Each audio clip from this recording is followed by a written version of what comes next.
Hello hello hello hello hello. बेटा I am audible? बेटा I am audible, सुन पा रहे हो क्या?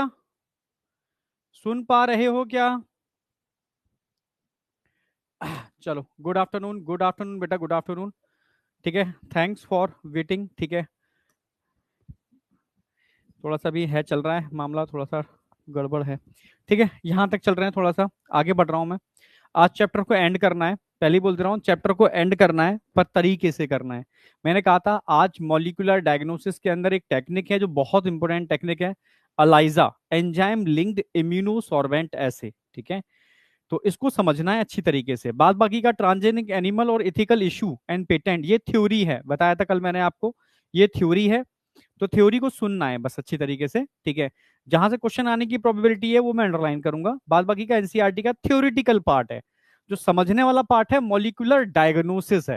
यानी आज इस चैप्टर के एंड होते होते आपके 10 क्वेश्चन, मतलब 40 मार्क्स पक्के हो जाने चाहिए। ठीक है, ओके। और रिवीजन किससे मारोगे इसका? रिवीजन आप उससे कर लोगे द्रोणा से। ठीक है, उसमें एनसीईआरटी की एक एक लाइन मैंने विद पीवाईक्यू करा दिया ऑलरेडी। ठीक है, उससे आपका कॉन्फिडेंस लेवल ऑलरेडी मतलब बूस्ट अप हो जाएगा। ठीक है, ओके। चलो, क्या कहना चाह रहे हो आप? क्या करूं बेटा एक्चुअल में अब चलो खैर सब बातें, चलो आगे आ जाओ। कोई नहीं, जो बच्चे स्किप कर गए हैं ना वो रिकॉर्डेड देख लेंगे। बाद बाकी के लाइव तो सारे बच्चे हैं ही ना। कोई नहीं, कोई नहीं बेटा, ठीक है। एक्चुअल में कुछ कभी कभी इंसान मतलब मजबूर हो जाता है, बस वही चीजें हैं। ऐसा कभी चाहता नहीं हो कि मेरी क्लास लेट हो या ऐसा कंडीशन हो। ठीक है, चलो, ठीक है। हाँ, मॉलिक्यूलर डायग्नोसिस, ट्रांसजेनिक एनिमल और इथिकल इशू, एक एक करके मैं चल रहा हूँ। कल मैंने बता दिया था मॉलिक्यूलर डायग्नोसिस में पीसीआर वाला पार्ट आप जानते हो, तो उसमें आपको ज्यादा दिमाग नहीं लगाना। मैंने बताया भी, अगर आप नहीं भी जानते हो तो एक आम आदमी भी जानता है, क्योंकि जब कोरोना फैला था तो पता है ना आपको, पीसीआर रिपोर्ट बहुत जरूरी थी। ठीक है, इंसान नॉर्मल है पर हम पता करना चाहते हैं कहीं इसके अंदर कोरोना तो नहीं है। यानी आप अर्ली डायग्नोसिस करना चाहते हो तो आपको पीसीआर करना पड़ेगा। ठीक है, पीसीआर मैंने बताया था बेटा कि पीसीआर एक छोटे से सेगमेंट को, डीएनए आरएनए के छोटे से सेगमेंट को मल्टीपल कॉपी में कन्वर्ट करने में सक्षम है। यानी बॉडी के अंदर वो छोटा सा इन्फेक्शन जो अभी सिम्टम क्रिएट नहीं कर रहा और बॉडी के लिए पैथोजेनिक नहीं है, समझना, आप उस स्टेज में ही आप उसको आइडेंटिफाई कर सकते हो। है ना बढ़िया टेक्निक? ठीक है, आप बहुत अर्ली स्टेज में ही आइडेंटिफाई कर लो। लेट स्टेज में आइडेंटिफाई करोगे तब तक तो मामला बिगड़ जाएगा। ठीक है, अर्ली स्टेज में अगर उसको आइडेंटिफाई करोगे तो मामला बेटर रहेगा। समझे या नहीं समझे? हाँ, ठीक है। तो पीसीआर का पूरा टेक्निक मैं बता चुका हूँ, एम्प्लीफिकेशन कैसे करते हैं, और बहुत यूज होता है एचआईवी और डिफरेंट टाइप के डिसऑर्डर के आइडेंटिफिकेशन में, आज के में कोरोना की आइडेंटिफिकेशन में। ठीक है, चलो। अब रिकॉम्बिनेंट डीएनए टेक्नोलॉजी का ही एक पार्ट है आरडीटी, सॉरी ये ऑटो ऑटो रेडियोग्राफी। ठीक है, ये आरडीटी का ही पार्ट है, रिकॉम्बिनेंट डीएनए टेक्नोलॉजी का ही पार्ट है। किस क्या? Auto radiography. समझो, ये एक ऐसी टेक्निक है, जैसे मानो आपको पता लगाना है आपके जीनोम में कोई म्यूटेशन तो नहीं हुआ। ठीक है, या आप फ्यूचर में इसको बहुत यूज होने वाला है इसका, समझो एक तरीके से फ्यूचर में जैसे जब मल्टीपल माइक्रो ऑर्गेनिज्म आपकी बॉडी के ऊपर अटैक करेंगे, मल्टीपल माइक्रो ऑर्गेनिज्म, ठीक है, तो डायग्नोसिस किट बन रहे हैं जिनके अंदर हम प्रोब यूज करेंगे। प्रोब, ये क्या होते हैं सर? प्रोब। ठीक है, अब सारा समझाऊंगा, एक एक करके समझो। ठीक है, यहां हम करते क्या है, ऑटो रेडियोग्राफी के अंदर मैं पूरे एक एक्सपेरिमेंट ही बता दूं, ज्यादा अच्छा है। एनसीईआरटी की 4 लाइन देखो। A single standard DNA RNA tag with radio active molecule. हमने एक सिंगल डीएनए और आरएनए के स्टैंड को एक रेडियो एक्टिव मॉलिक्यूल से टैग कर दिया। जैसे डीएनए और आरएनए के अंदर रेडियो एक्टिव किसे बना सकते हो? बताओ जरा। शुगर को तो नहीं बना सकते, नाइट्रोजनस बेस को नहीं बना सकते, हाँ फॉस्फेट को आप रेडियो एक्टिव बना सकते हो, मतलब रेडियो एक्टिव फॉस्फेट टैग कर सकते हो P32। ठीक है, तो रेडियो एक्टिव मॉलिक्यूल आपने उसमें लगा दिया, और ऐसे सिंगल स्टैंडर्ड डीएनए आरएनए जिनमें रेडियो एक्टिव सब्सटेंस टैग हैं उनको हम प्रोब बोलते हैं। प्रोब, इसी को यूज करते हैं यहाँ पर एनालिसिस के अंदर, प्रोब। ठीक है, is allowed to hybridize to its complementary hybridize to its complementary DNA in a clone। Cell, ठीक है। इसी को हम ऑटो रेडियोग्राफी बोलते हैं। सर समझ नहीं आई, मुझे पता है आपके समझ में नहीं आएगी एनसीईआरटी की लाइन, इसीलिए तो मैं हर चीज का एक्सपेरिमेंट कराता हूँ, साथ साथ में पैरेलल एक्सपेरिमेंट, जिससे कि आपके समझ में भी आए। एक घूट बस, एक मिनट रुकना, ठीक है, पानी भी पीना है, एक घूट। ठीक है, द क्लोन हैविंग, चलो इसको भी समझाता हूँ मैं, अब समझो, एक तरीके से पूरा मैं एक्सपेरिमेंट बताऊंगा तब समझ में आएगा। मान लो आपने यहां पर एक, इस एक्सपेरिमेंट में स्टेप बाय स्टेप चलोगे। सबसे पहले आपको किसी ह्यूमन के जीनोम में म्यूटेशन डिटेक्ट करना है, या किसी पैथोजन का इन्फेक्शन डिटेक्ट करना है, तो क्या काम करोगे? सबसे पहले उस जीनोम, जैसे ह्यूमन जीनोम से, ह्यूमन जीनोम में म्यूटेशन डिटेक्ट करना है, तो ह्यूमन जीनोम की सेल निकालोगे, उसका डीएनए आइसोलेट करोगे, ठीक है। उसको आइसोलेट करने के बाद उसको जेल पर सेपरेट कराओगे, समझ रहे हो, सेपरेशन होगा, ठीक है। जेल इलेक्ट्रोफोरोसिस होगी, मतलब सबसे पहले आप स्टेप क्या करने वाले, jail electrophoresis.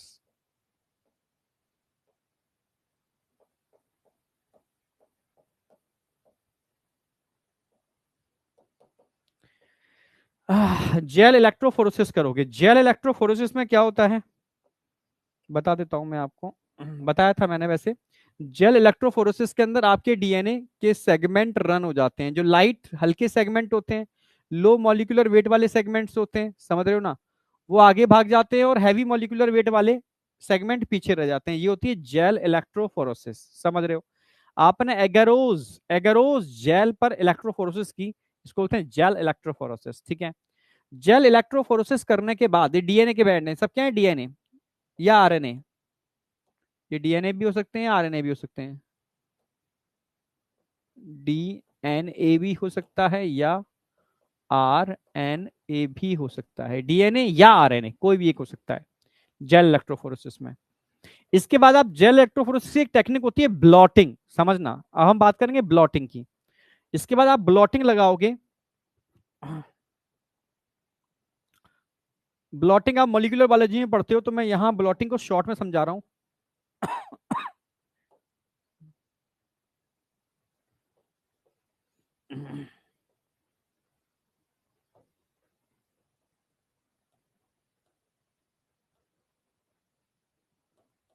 segments of DNA oblique RNA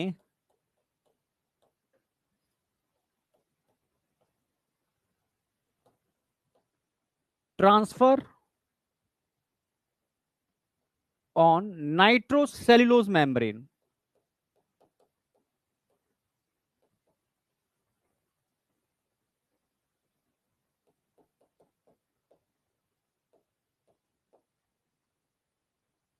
through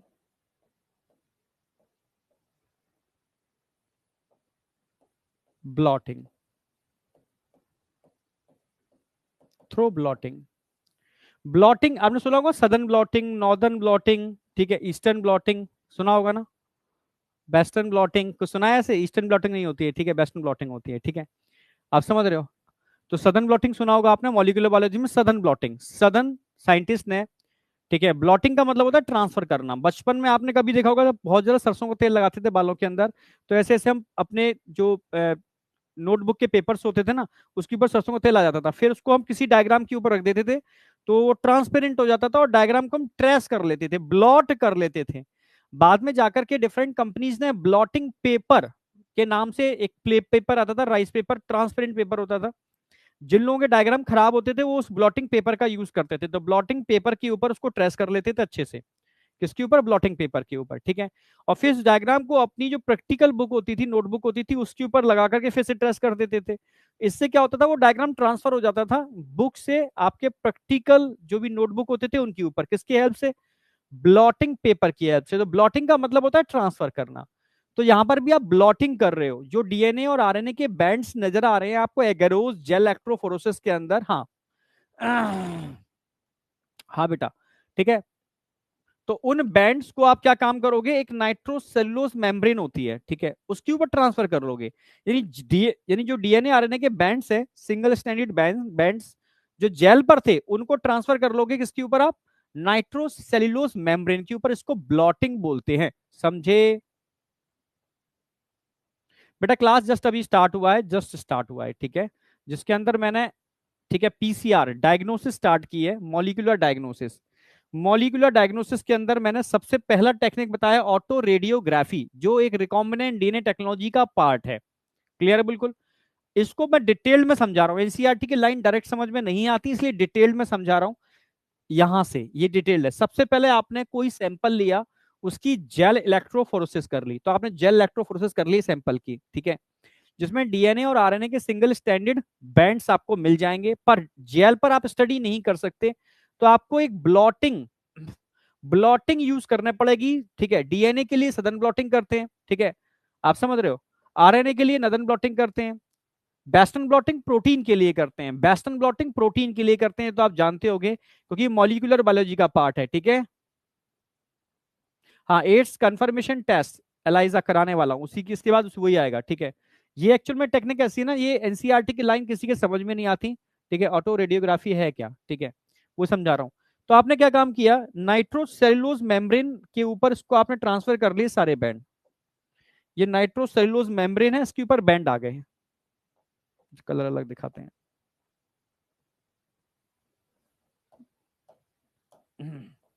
ये नाइट्रोसेलुलोज मेम्ब्रेन है, इसके ऊपर बैंड्स आ चुके हैं। 1 2 3 4 5, 1 2 3 4,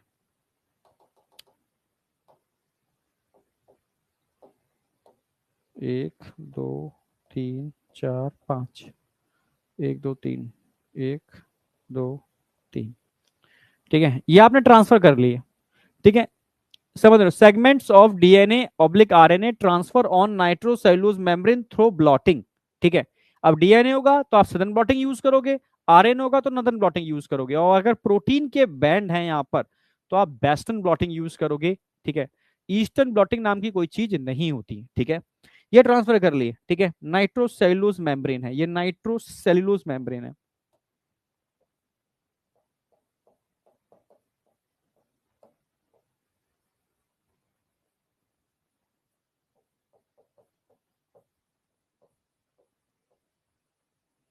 नाइट्रोसेलुलोज मेम्ब्रेन के ऊपर आपने डीएनए और आरएनए के बैंड ट्रांसफर कर लिए, ठीक है।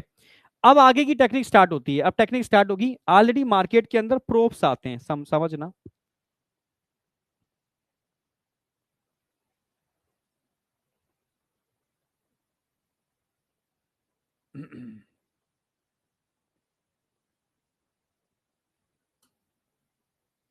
अगर मैं इन प्रोब्स की बात करूं,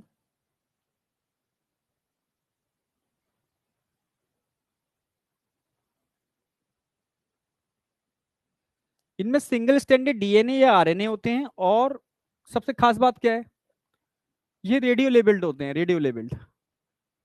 हमने रेडियो एक्टिव सब्सटेंस यहां पर लगा दिया है, इसके अंदर टैग कर दिया radio active substance, radio labelled. Radio labelled probe market में ऑलरेडी अवेलेबल है, रेडियो लेबल्ड प्रोब, ठीक है। ये क्या है, radio labelled probe, it is a probe.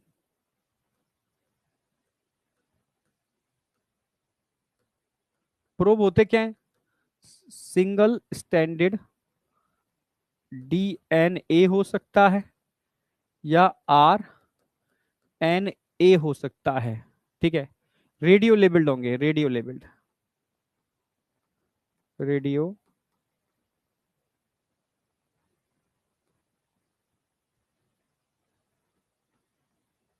Radio labelled, ठीक है।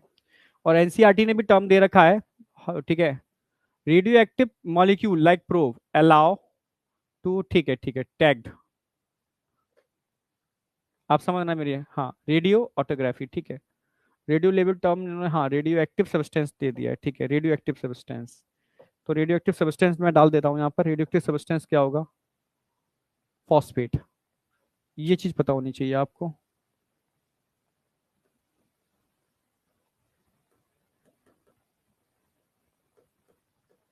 रेडियो एक्टिव सब्सटेंस यहाँ क्या होगा, P32, वो हमने इसको रेडियो लेबल कर दिया, क्योंकि प्रोब जो सिंगल स्टैंडर्ड डीएनए आरएनए होते हैं, इसमें ना तो आप नाइट्रोजनस बेस को रेडियो लेबल कर सकते हो, ना आप इसके अंदर, ठीक है, शुगर को रेडियो लेबल कर सकते हो। रेडियो एक्टिव सब्सटेंस यहाँ क्या यूज करोगे आप, P32, एनसीईआरटी की लाइन बोल रहा हूँ, P32, बस P32 मैंने इसमें ऐड कर दिया है, समझे? ठीक है, कार्बन पेपर नहीं होता बेटा, कार्बन पेपर अलग होता था, ट्रांसपेरेंट पेपर से ब्लॉटिंग करते थे, कार्बन पेपर से नहीं। उसमें तो कार्बन का, हाँ कह सकते हो कार्बन, उसमें भी कार्बन तो छप ही रहा है। ठीक है, वेस्टर्न ब्लॉटिंग बेटा प्रोटीन के लिए, प्रोटीन के लिए करते हैं western blotting. Southern blotting DNA के लिए करते हैं, नॉर्दर्न ब्लॉटिंग आरएनए के लिए करते हैं। ठीक है, ब्लॉटिंग इसलिए लिखा है मैंने, ब्लॉटिंग कॉमनली, ब्लॉटिंग का मतलब ट्रांसफर करना। ठीक है, तो ये प्रोब ऑलरेडी मार्केट में आते हैं, जैसे आपको ह्यूमन जीनोम के सारे प्रोब मार्केट में मिल जाएंगे, डिफरेंट टाइप के वायरसेस के प्रोब आपको मिल जाएंगे, डिफरेंट टाइप के बैक्टीरिया के प्रोब आपको मिल जाएंगे। ठीक है, आपको पता लगा रही ह्यूमन जीनोम का पता लगाना है, तो ह्यूमन जीनोम का हमने single standard DNA RNA radio labelled बना रखा है। ठीक है, डिफरेंट टाइप के जीन के हमने प्रोब ऑलरेडी बना रखे हैं, मार्केट में मिलते हैं, जिसमें P32, ठीक है, फॉस्फेट 32 क्या होगा, रेडियो एक्टिव सब्सटेंस है डीएनए के अंदर, क्योंकि डीएनए आरएनए के अंदर हम शुगर और नाइट्रोजनस बेस को रेडियो लेबल्ड नहीं कर सकते। ठीक है, एनसीईआरटी में दे रखा है, आप पढ़ो, जो एनसीईआरटी की लाइनें मैंने इसमें ऐड कर दी हैं, ये एनसीईआरटी की लाइनें हैं, ये एनसीईआरटी का है, एनसीईआरटी में इतना दे रखा है, पर एनसीईआरटी में इतना दे रखा है, ये किसी के समझ में नहीं आएगा, मतलब ही नहीं है। ठीक है, ये कुछ नहीं समझ में आएगा कि हाइब्रिडाइज क्या हो रहा है, रेडियो एक्टिव मॉलिक्यूल प्रोब क्या है भाई, नहीं समझ पाओगे इसको। ठीक है, रेडियो, ठीक है, यहाँ पर ऑटो रेडियोग्राफी क्या होती है, ठीक है, डिटेक्शन यूजिंग ऑटो रेडियोग्राफी नहीं समझ में आ पाएगा आपको, किस तरीके से इन प्रोब से हम फोटोग्राफिक फिल्म के थ्रू, ठीक है, म्यूटेशन को डिटेक्ट कर सकते हैं, नहीं समझ में आएगा, ये लाइनें से पढ़ लो, एनसीईआरटी से समझ आ ही नहीं सकती, उन्हीं को समझाने की कोशिश कर रहा हूं मैं यहां पर, कि आपने जेल इलेक्ट्रोफोरोसिस किया, फिर आपने यहां पर नाइट्रोसेलुलोज मेम्ब्रेन के ऊपर डीएनए आरएनए के सेगमेंट को, फ्रेगमेंट को, ठीक है, क्या कर लिया, ट्रांसफर कर लिया with the help of blotting. ठीक है, अब ब्लॉटिंग आप जानते हो क्या क्या होती है। फिर एनसीईआरटी बोलती है मार्केट में ऑलरेडी प्रोब आते हैं, सिंगल स्टैंडर्ड डीएनए आरएनए के सेगमेंट होते हैं, सिंगल स्टैंडर्ड होते हैं, जो रेडियो एक्टिव सब्सटेंस P32 से लोड होते हैं, इस पर टैग होता है, जुड़ा होता है P32। मेरी बात समझ पा रहे हो, नहीं समझ पा रहे हो? हाँ, ये अवेलेबल है। ठीक है, अब क्या करोगे, एक पैकेट लोगे, एक पैकेट, ऑलरेडी मार्केट में पैकेट्स आते हैं, ठीक है, इस रिएक्शन के लिए।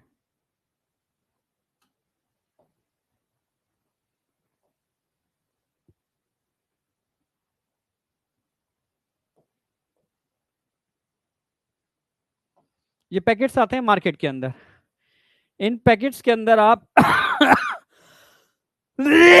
सॉरी, इन पैकेट्स के अंदर आपने अपनी नाइट्रोसेलुलोज मेम्ब्रेन को डाल दिया,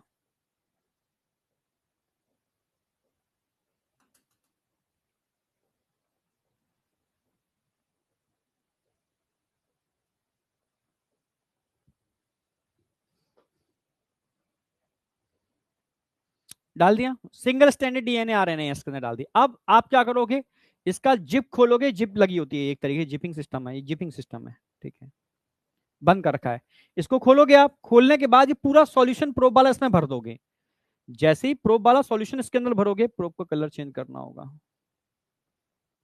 चलो कोई नहीं, ठीक है, प्रोब वाला सॉल्यूशन आप इसमें भर दोगे ना, तो ये प्रोब है, सारे सारे प्रोब हैं, कलर चेंज कर देते हैं यार।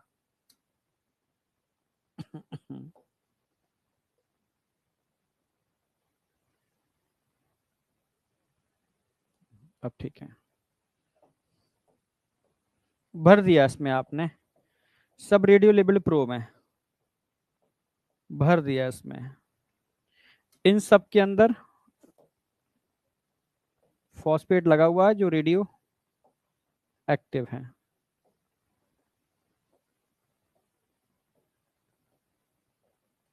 एक लगा के दिखा रहा हूँ, सब पॉसिबल नहीं है ऐसे।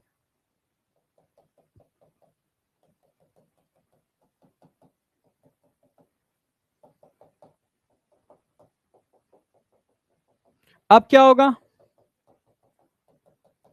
मानो ह्यूमन जीनोम प्रोजेक्ट आप काम कर रहे हो, आपने ह्यूमन जीनोम के सारे डीएनए आरएनए को रन करा लिया है, आप देखना चाहते हो कि किसी के अंदर म्यूटेशन तो नहीं हुआ, अगर म्यूटेशन नहीं हुआ तो ह्यूमन जीनोम के ही प्रोब ऑलरेडी हमारे पास हैं, automatically probe complementary DNA RNA से बाइंड कर जाएंगे, सिंपल सी बात है। अगर बाइंडिंग हो रही है तो कोई म्यूटेशन नहीं है, अगर बाइंडिंग नहीं हो रही तो म्यूटेशन है। ठीक है, जैसे अगला स्टेप मैं बता रहा हूं आपको उसके बाद।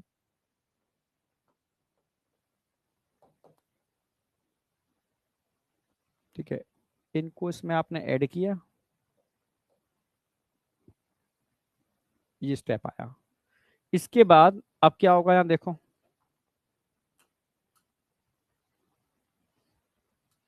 अब इसके बाद आपका ये मतलब एकदम सेट हो जाएगा ब्रेन में। देखो,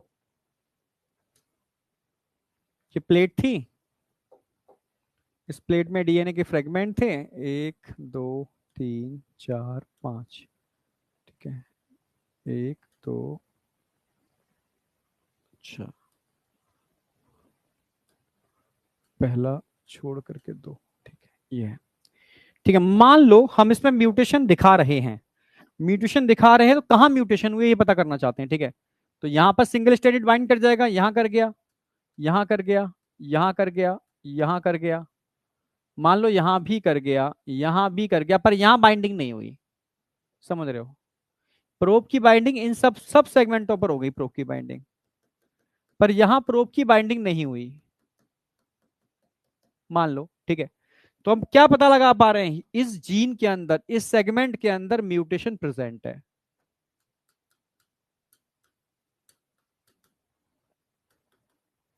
अच्छा, कैसे देखेंगे इसको? ठीक है, इस भाई बाइंडिंग हुई है नहीं हुई, तो आप क्या काम करोगे,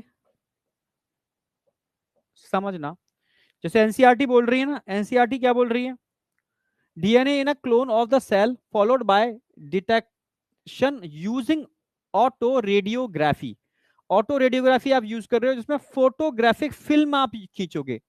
ठीक है, जिसमें आप क्या काम करोगे, appear on the photographic film, x-rays डाल करके फोटोग्राफिक फिल्म। ठीक है, एक्सरेज डाल करके फोटोग्राफिक फिल्म। अब आप क्या काम करोगे, ये देखना चाहते हो कहां पर, ये दिखेगा नहीं नेकेड आई से, देखने के लिए आपको एक्सरे करना पड़ेगा।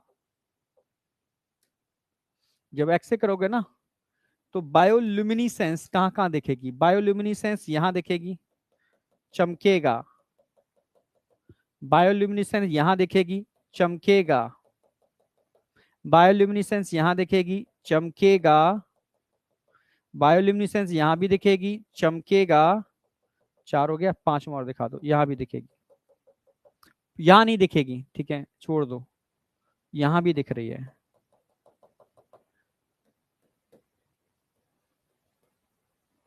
एक्सरे डाला, एक्सरे डालने के पर आपको पता चल गया कि यहां एक जीन था। ठीक है, इसमें म्यूटेशन है, तभी डीएनए का कोई भी फ्रेगमेंट इसमें बाइंड नहीं किया। समझे?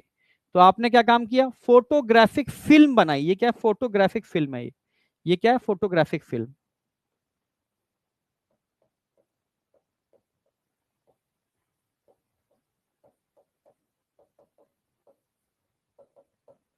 नहीं, सिर्फ अब फोटो खींचते हैं, फोटो खींचते हैं तो पहले देखा होगा, पहले फोटो खींचते थे तो हमें एक एक ब्लैक एंड व्हाइट, ठीक है, उसकी कॉपी मिलती थी, उसको फिर हम स्टूडियो में जाते थे, फिर वो कलर कॉपी में कन्वर्ट कर देता था उसको, तो एक कार्बन कॉपी मिल रही है, ब्लैक एंड व्हाइट।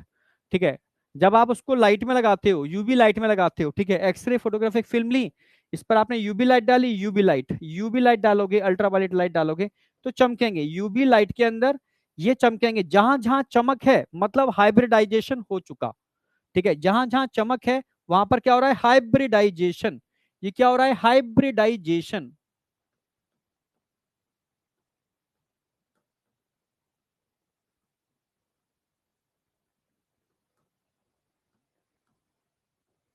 यहां पर हाइब्रिडाइजेशन देखने को मिल रहा है, दोनों स्टैंड एक दूसरे से बाइंड कर गए, हाइब्रिड बन गया है, हाइब्रिडाइजेशन हो गया है। तो जहां जहां हाइब्रिडाइजेशन होगा, समझ लो वहां वहां क्या है, बायोल्यूमिनिसेंस है, मतलब बाइंडिंग हुई है। और जहां हाइब्रिडाइजेशन नहीं हुआ होगा वहां बायोल्यूमिनिसेंस नहीं दिखेगी, मींस, ठीक है, कोई भी मतलब फोटोग्राफिक फिल्म में कोई चमक नहीं दिखेगी, समझ लो कि वहां हाइब्रिडाइजेशन नहीं हुआ, मतलब वहां म्यूटेशन हुई है। समझ में आया नहीं आया?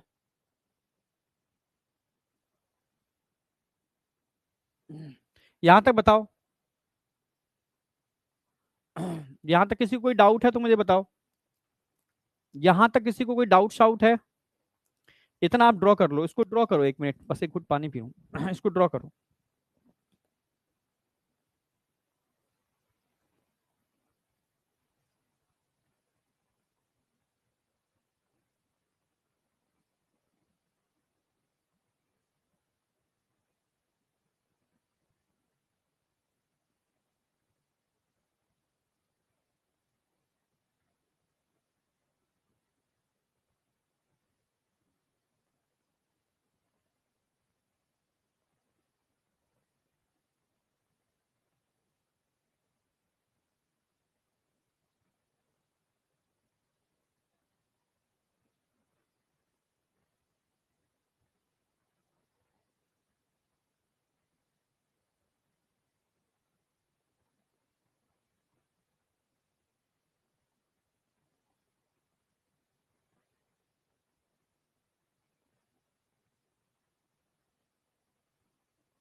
ठीक है, इसको समराइज कर रहा हूं एक बार और।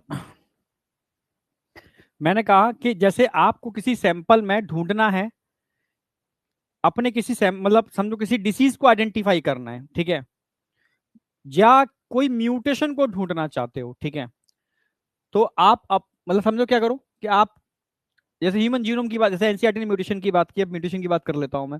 आपने किसी ह्यूमन का पूरा डीएनए आरएनए निकाला, उसकी जेल इलेक्ट्रोफोरेसिस कर ली, ठीक है।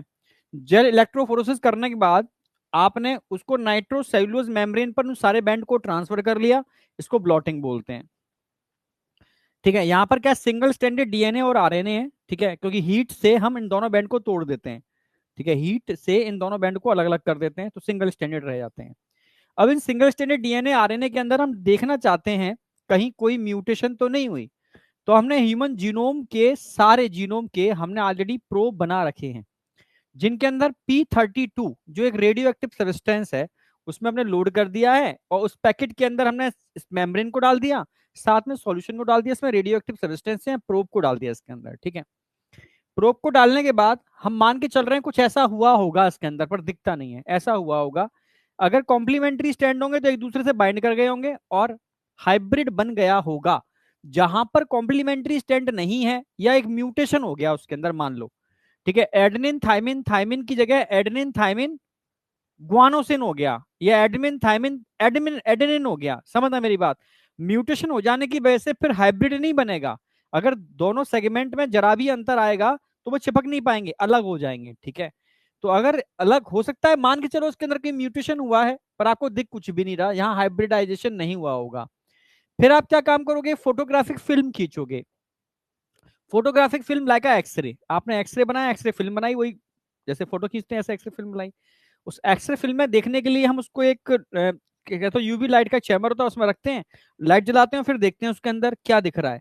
आपको चमक दिखेगी, जिन बैंड्स में चमक दिख रही है मतलब वहां पर हाइब्रिडाइजेशन हुआ है, मतलब वहां पर आपका प्रोब बाइंड किया है, मतलब कोई म्यूटेशन नहीं हुई। जहां पर चमक नहीं दिख रही मतलब वहां पर हाइब्रिडाइजेशन नहीं हुआ, मतलब वहां प्रोब बाइंड नहीं हुआ, मतलब वहां कुछ ना कुछ तो घटना घटित हुई है, लाइक म्यूटेशन हुई है, ठीक है। तो ऐसे इस तरीके से म्यूटेशन को आइडेंटिफाई करने के लिए भी इस टेक्निक को हम यूज करते हैं, ठीक है। तो वही तो कहा, because the probe will not have complementary with the mutated gene, किसी भी म्यूटेटेड जीन का कॉम्प्लीमेंट्री नहीं होगा। तो इस तरीके से आप म्यूटेशन को भी आइडेंटिफाई कर सकते हो इस टेक्निक के थ्रू। यहां तक किसी को कोई डाउट है तो मुझे बताएं, यहां तक कोई डाउट? BMS, BMS, BMS. हाँ, एनर्जी नहीं है अभी यार, हॉस्पिटल से ही आ रहा हूँ मैं, ठीक है, तो कुछ चीजें हैं, चलो। हाँ, यहां तक कोई डाउट?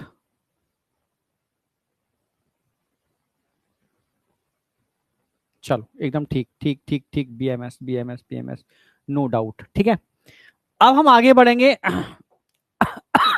अगला टेक्निक, ये बहुत इंपॉर्टेंट है यार, very very very important, enzyme linked immunosorbent assay. ELISA is based on principle of antigen antibody interaction. किस पर बेस्ड है? Principle of antigen antibody interaction, ये बहुत पूछा जाता है। एलाइजा किस पर बेस्ड है, ठीक है। एलाइजा हमें करते क्या है, देखो आज के डेट में तुमने सुना होगा एलाइजा हम एड्स के आइडेंटिफिकेशन में, भाई एड्स का कंफर्मेसी टेस्ट नहीं है, आइडेंटिफिकेशन। अगर एलाइजा किसी का पॉजिटिव आता है तो उसके लिए हम वेस्टर्न ब्लॉटिंग सजेशन करते हैं कि आप वेस्टर्न ब्लॉटिंग करा लो, उसे थोड़ी सी क्लियरिटी और अच्छे से हो जाएगी, आप समझ रहे हो। तो पहला मैंने बोला एलाइजा को हम किसके लिए यूज करते हैं, एड्स के लिए यूज करते हैं। अगर किसी का एलाइजा पॉजिटिव आता है तो हम कहते हैं कि भाई आप वेस्टर्न ब्लॉटिंग कराओ, नहीं नहीं तो आइडेंटिफिकेशन टेस्ट एलाइजा है, कन्फर्मेसी टेस्ट वेस्टर्न ब्लॉटिंग है। और ये लाइन मतलब मैं क्या बताऊं, ठीक है, ये लाइन बहुत सारे एग्जाम्स में पूछी गई है, बहुत सारे एग्जाम्स के अंदर, ठीक है। यहां तक बताओ, कोई डाउट? यहां तक कोई डाउट?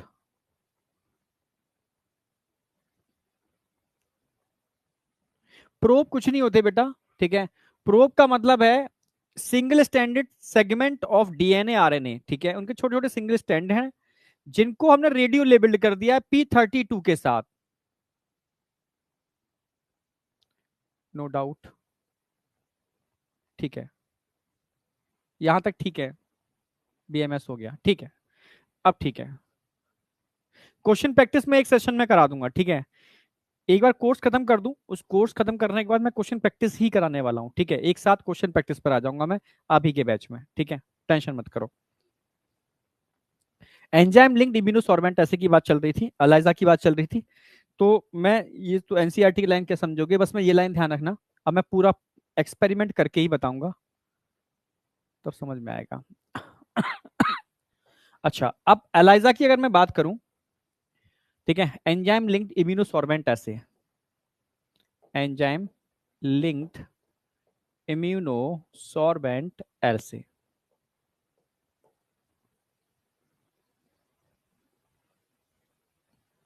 एलाइजा। अगर मैं एलाइजा की बात करता हूं, एंजाइम लिंक्ड इम्यूनोसॉर्बेंट ऐसे की बात करता हूं, समझना दो तरीके हैं। आपकी बॉडी में किसी पैथोजन को ढूंढना है तो दो तरीके हैं, या तो उस पैथोजन को ही ढूंढो, मतलब उसके सरफेस एंटीजन को ढूंढ लो, ठीक है, या अगर सरफेस एंटीजन है तो उससे इंटरेक्शन कहीं ना कहीं हमारी इम्यून सेल कर रहे होंगे, तो उसके अगेंस्ट एंटीबॉडी बन रहे होंगे। अगर आप एंटीबॉडी ढूंढोगे तो भी पता चल जाएगा, समझ रहे हो, कि आपकी बॉडी में एंटीजन है, मतलब पैथोजन है। और डायरेक्टली पैथोजन ढूंढ रहे हो तो कोई दिक्कत ही नहीं है। पर एक मैं एक कंसेप्ट बता रहा हूँ, बहुत बेहतरीन कंसेप्ट है जो आप समझोगे आगे जाकर के। आपसे कहा जाए कि एक स्लो ग्रोइंग बैक्टीरिया या वायरस आपकी बॉडी में, स्लो ग्रोइंग, ठीक है, एक फास्ट ग्रोइंग है, तो फास्ट ग्रोइंग के केस में आप बॉडी में उसके एंटीजन ढूंढोगे या एंटीबॉडी। अगर फास्ट ग्रोइंग है तो आप एंटीजन ढूंढोगे, एंटीजन उसके सरफेस पर होते हैं। अगर फास्ट ग्रोइंग है तो बॉडी के अंदर भर भर के होगा, भर भर के होगा तो उसके एंटीजन आपको मिल जाएंगे, ठीक है। हाँ, अगर स्लो ग्रोइंग है तो आप एंटीजन नहीं ढूंढोगे, क्योंकि एंटीजन जब भी ढूंढोगे टेस्ट आपका नेगेटिव आएगा, आप कहोगे यार उसमें तो है ही नहीं वो वायरस है बैक्टीरिया। तो इसके लिए आप क्या करोगे, स्लो ग्रोइंग के केस में आप एंटीबॉडी ढूंढोगे। अगर बॉडी में किसी कोने में छुपा बैठा होगा, समझना, बॉडी में किसी कोने में वो छुपा बैठा है, ठीक है, आप सैंपल कहीं और से ले रहे हो, नहीं मिलेगा आपको, पर इम्यून सेल उससे इंटरेक्ट कर रहे होंगे उस कोने में, और इम्यून सेल के इंटरेक्शन से बॉडी में भर भर के एंटीबॉडी बन रहे होंगे, तो ऐसे केस में आप एंटीबॉडी ढूंढोगे। तो अलाइजा से हम एंटीजन भी आइडेंटिफाई करते हैं और एंटीबॉडी भी ढूंढते हैं, ठीक है। तो अलाइजा से हम एंटीजन एंटीबॉडी दोनों आइडेंटिफाई कर सकते हैं। तो अलाइजा के केस में आप सबसे पहले सैंपल,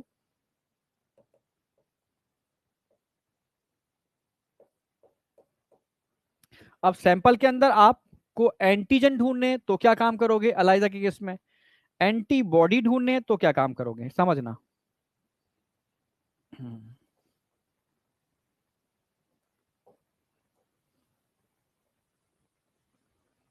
ये बहुत इंपॉर्टेंट है, समझना, आज का सबसे इंपॉर्टेंट टॉपिक यही है, फिर तो थ्योरी है। एंटीजन एंटीबॉडी दोनों के लिए हम सबसे पहले एंटीजन की बात कर रहा हूं मैं।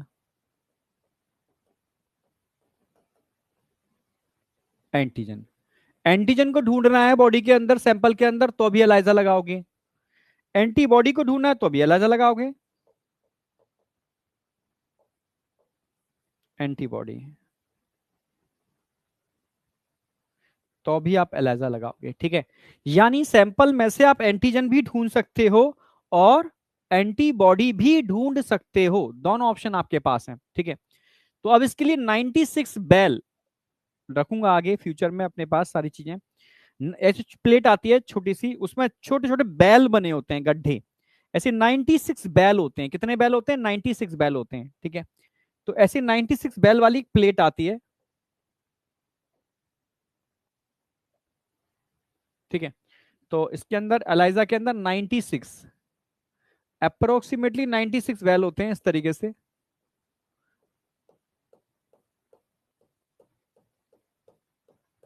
इनके अंदर टेस्ट लगाया जाता है, समझ रहे हो। अब समझो, मैं एक बैल को दिखाता हूं, जो कुछ एक में होगा वही सभी के अंदर होगा। ये एक बैल के अंदर जो होगा वो सबके अंदर होगा।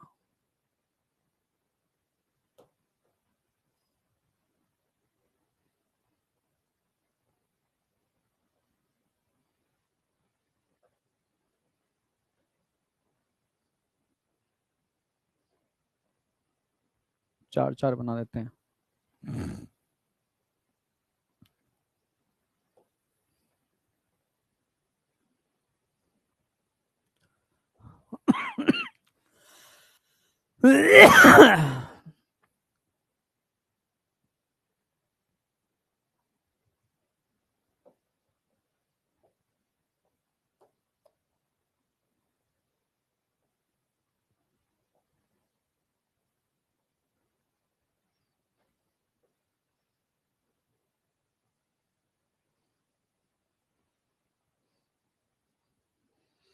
एक बैल को बना रहा हूँ, वही सभी चीज को, बैल का मतलब गड्ढा।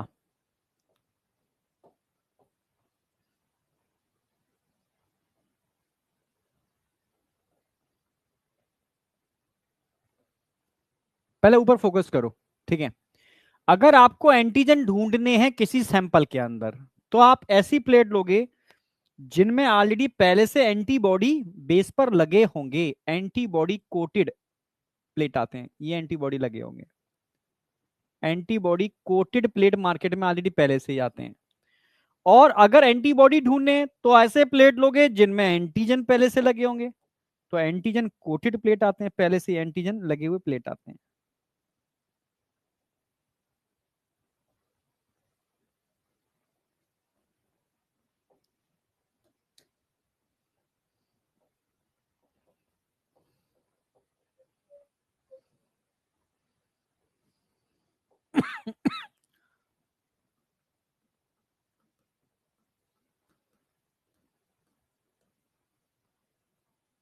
Antibody, antigen. हाँ ठीक है, ये मार्केट में पहले से कोटेड आते हैं, इस तरीके से आते हैं, एंटीबॉडी लगे हुए और एंटीजन लगे हुए प्लेट, ठीक है। जो ढूंढना है उसका अपोजिट कोटेड प्लेट आपको परचेज करना है, ठीक है। और उसमें पूरी किट आती है, उसमें और भी चीजें होती हैं, ठीक है। कुछ एक एंजाइम होते हैं पेरोक्सीडेज, ठीक है। उसमें कुछ कह सकते हो एंजाइम लिंक्ड एंटीबॉडी भी होते हैं, तो नाम है इसका एंजाइम लिंक्ड इम्यूनोसॉर्बेंट। ऐसे एंजाइम लिंक्ड इम्यूनोसॉर्बेंट मतलब है एंजाइम लिंक्ड एंटीबॉडी जिसके अंदर यूज किए जाते हैं, ठीक है। तो ऑलरेडी आपने बैल ले लिए जिसके अंदर एंटीबॉडी पहले से कोटेड है, एंटीबॉडी पहले से कोटेड है, आप समझ रहे हो ना। क्योंकि एंटीजन ढूंढने हैं तो एंटीबॉडी तो कोटेड होंगे ना। और यहां पर एंटीजन पहले से कोटेड है, क्यों? क्योंकि एंटीबॉडी ढूंढने हैं, यहां पर एंटीजन ढूंढने हैं, ठीक है। तो आपने सैंपल लिया, जो भी सैंपल था आपने, ठीक है, इसमें डाल दिया सैंपल। सैंपल में आपको एंटीजन ढूंढने हैं, आपने इसमें सैंपल डाल दिया। सैंपल डाल दोगे, आपको नहीं पता, ये दिखते नहीं है, बहुत छोटे छोटे, ठीक है। 5 ml, 4 से 5 ml के छोटे छोटे बैल होते हैं, इसमें कुछ नहीं दिखेगा, ठीक है। आपने सैंपल डाल दिया, इसमें सैंपल डालने के बाद क्या होगा? अगर मान लो उसको पॉजिटिव दिखाना है, टेस्ट को पॉजिटिव दिखाना चाह रहे हो, दिखाओ, पॉजिटिव दिखाते हैं। तो सैंपल में अगर एंटीजन होंगे तो एंटीजन इससे क्या कर जाएंगे? बाइंड कर जाएंगे। सैंपल में एंटीजन होंगे तो ना एंटीबॉडी से बाइंड कर जाएंगे, अगर नहीं होंगे तो बाइंड नहीं करेंगे, सिंपल सी बात। आपने सैंपल डाल दिया, सैंपल में एंटीजन थे ना, एंटीबॉडी से बाइंड कर गए, ठीक है। एंटीबॉडी से बाइंड करते ही अब क्या होगा? अगला स्टेप लोगे, एक दिखा दे रहा हूं, एक में जो एक में होगा वो सब में होगा।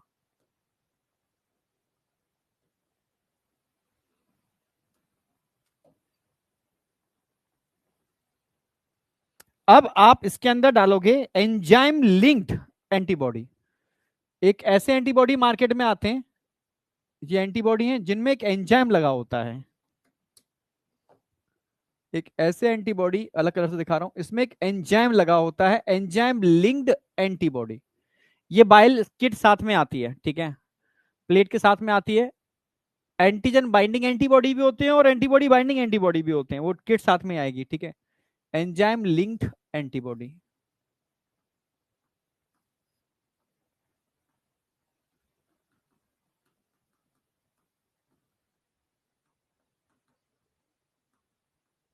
एंजाइम लिंक्ड एंटीबॉडी, आप इनको अप्लाई करोगे। जैसे ही आप एंजाइम लिंक्ड एंटीबॉडी डालोगे, समझना, तो अगर एंटीजन हुआ तो बाइंड करेंगे, एंटीजन नहीं हुआ तो बाइंड नहीं करेंगे।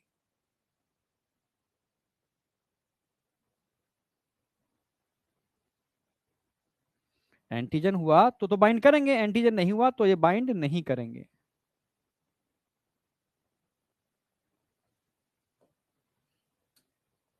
हम बाइंड करा देते हैं। ये ऐसे एंटीबॉडी हैं जिनमें पहले से ही एंजाइम लगा हुआ है। ठीक है, मान लो बाइंडिंग हो गई होगी पर आपको पता नहीं है क्या हुआ क्या नहीं हुआ, ये कुछ दिख नहीं रहा है प्लेट में, मान के चल रहे हैं, स्टेप बाय स्टेप चल रहे हैं।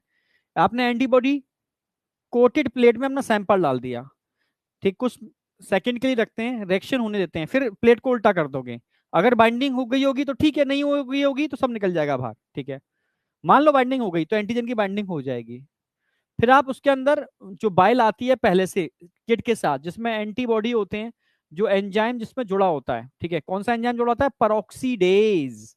परऑक्सीडेज ये भी लिख देता हूँ, कौन सा एंजाइम जुड़ा होता है, बाई चांस पूछ ले तो परऑक्सीडेज एंजाइम, कौन सा एंजाइम जुड़ा होगा, परऑक्सीडेज।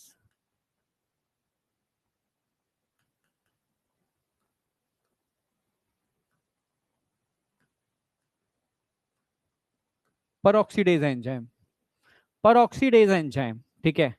एंजाइम लिंक्ड एंटीबॉडी जिसमें एक एंजाइम जुड़ा हुआ है पर ऑक्सीडेज, समझ रहे हो ना मेरी बात। तो पर ऑक्सीडेज एंजाइम इसमें जुड़ा हुआ है, वो आपने डाल दिया। ठीक है, डालते ही इसकी बाइंडिंग हो जाएगी, पर आपको अभी भी नहीं पता बाइंडिंग हुई या नहीं हुई, आपको नहीं पता बाइंडिंग हुई या नहीं हुई। अब आप, एक सबस्ट्रेट आता है, एक सबस्ट्रेट आता है, वो ऐड करोगे, इसमें सबस्ट्रेट को ऐड करोगे। जैसे ही सबस्ट्रेट को डालोगे आप, समझना, जैसे ही सबस्ट्रेट को डालोगे आप इसके अंदर, और एंजाइम हुआ इसके अंदर, और एंजाइम हुआ इसके अंदर, तो एंजाइम क्या काम करेगा, ये एंजाइम सबस्ट्रेट को प्रोडक्ट में चेंज कर देगा। ये एंजाइम क्या काम करेगा, सबस्ट्रेट को प्रोडक्ट में चेंज कर देगा, यानी कलर चेंज हो जाएगा।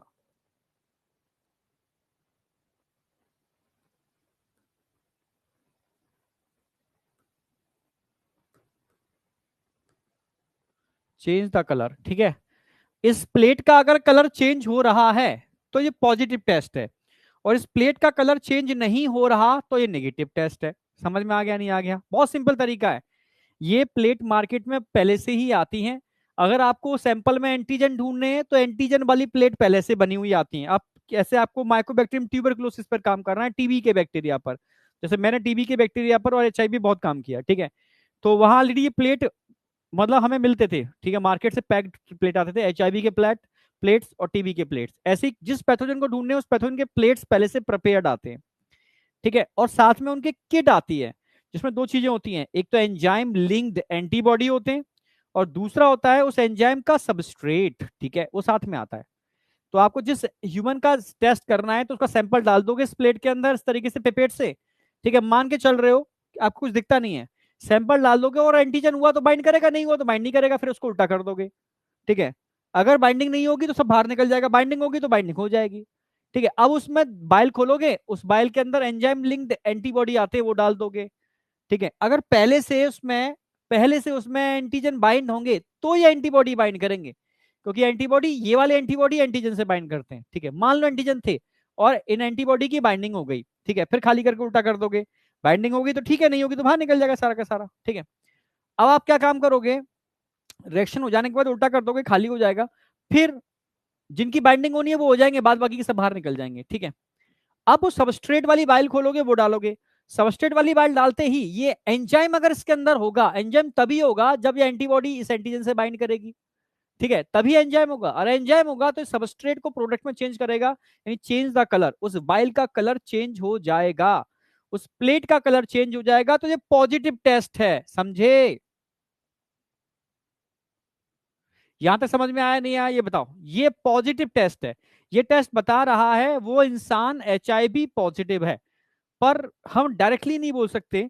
हम बोलते हैं कि ये टेस्ट आपका पॉजिटिव आ रहा है, आप वेस्टर्न ब्लॉटिंग से कंफर्म करो, क्योंकि western blotting enzyme enzyme linked immunosorbent ऐसे नहीं है। वेस्टर्न ब्लॉटिंग एक्चुअल में अगर उसके मतलब उस वायरस के एंटीजन प्रेजेंट, उस वायरस के एंटीजन प्रेजेंट है, वायरस प्रेजेंट है, तो उसके एंटीजन को ही ढूंढ करके दिखाता है वो। ठीक है, क्योंकि वेस्टर्न ब्लॉटिंग के अंदर मैंने बताया था, वेस्टर्न ब्लॉटिंग के अंदर हम डायरेक्टली प्रोटीन को ब्लॉट करते हैं, इसमें 3D की जरूरत नहीं है बेटा। 3D सिर्फ और सिर्फ, अभी इसका 3D नहीं बना, ठीक है, 3D बना था उसका, एक टेक्निक है उसका बनवा दिया है, बन रहा है, मतलब प्रोसेस है, अंडर प्रोसेस है, चीजें चल रही हैं। ठीक है, substrate convert into product, yes substrate अगर प्रोडक्ट में कन्वर्ट हो रहा है तो ये पॉजिटिव टेस्ट है, कलर चेंज हो जाएगा, और प्रोडक्ट में चेंज नहीं हो रहा तो नेगेटिव टेस्ट है, मतलब मामला बिगड़ा हुआ है। आप बताओ समझ में आया नहीं आया? हाँ एवोल्यूशन प्रोटॉन से कर सकते हो, बिल्कुल सही, ठीक है। एवोल्यूशन में कोई चेंज नहीं हुआ, प्रोटॉन से कर सकते हो।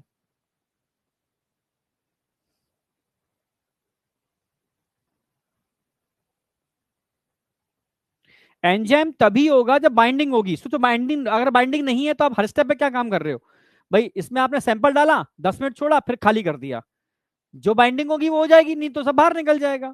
फिर आपने ये डाल दिए, 10 मिनट छोड़ा, फिर खाली कर दिया, अगर बाइंडिंग होगी तो बाइंडिंग हो जाएगी, बाइंडिंग नहीं होगी तो सब बाहर निकल जाएगा।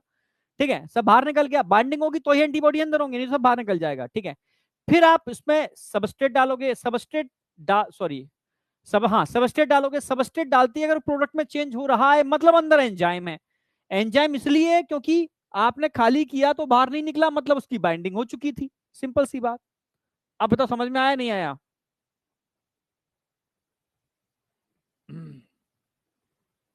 हाँ बोल सकते हो, क्रोमोजेनिक सब्सटेंस जो कलर चेंज कर दे वो क्रोमोजेनिक है। हाँ अब बताओ, जहां तक समझ में आया, 3 बार बता चुका मैं।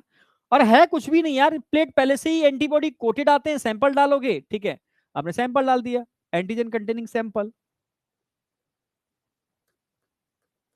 सैंपल डालते ही उसमें एंटीजन होंगे तो बाइंड कर जाएंगे, नहीं होंगे तो नहीं करेंगे। ठीक है, आप खाली कर दोगे उसको, 10 मिनट सीधा करोगे, जिनकी बाइंडिंग होनी थी वो बाइंडिंग हो चुकी, जिनकी नहीं होनी थी वो निकल गई। ठीक है, फिर आप ये डालोगे, 10 मिनट बाद फिर इसको खाली करोगे, खाली करोगे तो जिनकी बाइंडिंग होनी थी हो गई, जो नहीं होनी थी बाहर निकल गए।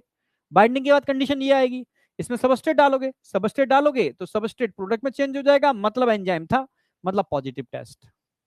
ठीक है, तो कंफर्मेसी टेस्ट नहीं है, कंफर्मेशन के लिए तो आपको वेस्टर्न ब्लॉटिंग करनी ही पड़ेगी। ये हो गया। ठीक है, अब एंटीबॉडी ढूंढने हैं आपको, स्लो ग्रोइंग बैक्टीरिया वायरस है तो एंटीबॉडी ढूंढोगे। ठीक है, एकदम क्लियर। स्लो ग्रोइंग के लिए आप क्या काम करोगे? ठीक है, अगेन वही सैंपल, सैंपल डालोगे,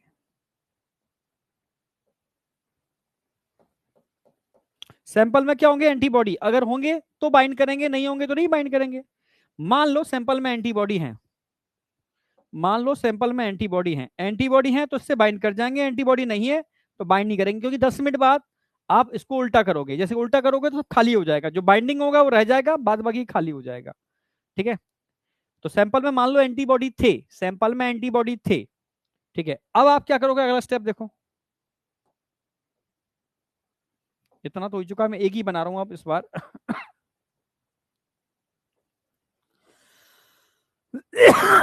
सॉरी, ऐसे, ऐसे ये एंटीबॉडी बाइंड कर चुका है।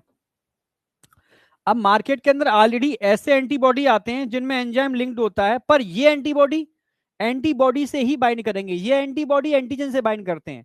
तो जैसी आप प्लेट लोगे वैसी ही आपको किट साथ में मिलती है। ठीक है, तो एंटीबॉडी बाइंडिंग एंटीबॉडी है, ये एंटीबॉडी बाइंडिंग एंटीबॉडी है।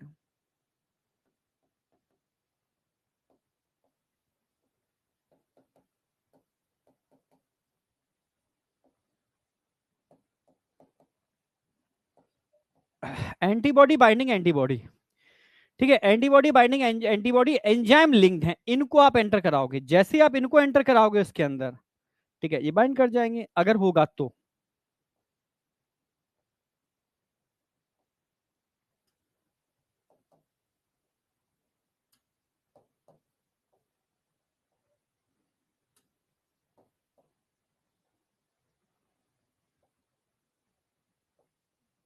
कर गए बाइंड, फिर इसको खाली कर दोगे, जो बाइंडिंग होनी होगी वो रह जाएगी, बाद बाकी का सब बाहर निकल जाएगा। ठीक है, अब आप सबस्ट्रेट डालोगे, सेम वही चीज, सेम सब कुछ वही, सबस्ट्रेट डालोगे।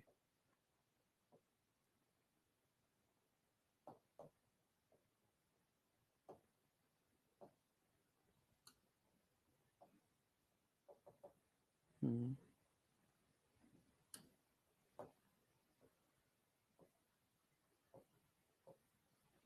जैसे ही आप सबस्ट्रेट डालोगे तो एंजाइम सबस्ट्रेट को प्रोडक्ट में चेंज कर देगा। अगर कलर चेंज हो रहा है, ठीक है, तो पॉजिटिव टेस्ट है, पॉजिटिव टेस्ट है, अगर कलर चेंज हो रहा है तो पॉजिटिव टेस्ट है, कलर चेंज नहीं हो रहा तो नेगेटिव टेस्ट है, सिंपल, वही सेम वही चीज।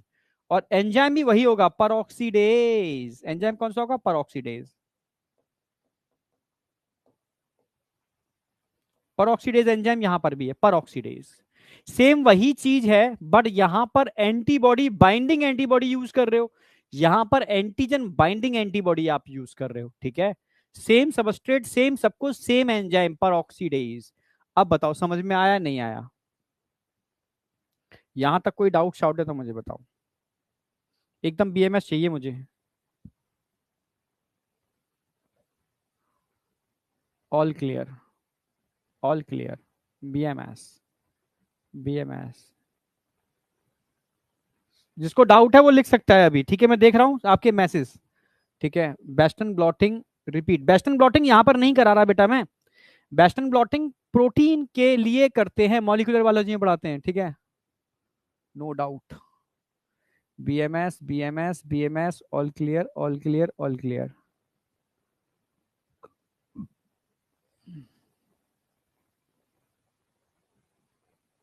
हाँ, टिश्यू कल्चर अभी बॉटनी वाला पार्ट में आ जाएगा, सर करा देंगे, तरुण सर, ठीक है। टिश्यू कल्चर वाला पार्ट ऑलरेडी ऐड है, वो यहां नहीं है बायोटेक के अंदर। टिश्यू कल्चर ऐड है एनिमल हस्बेंड्री के अंदर।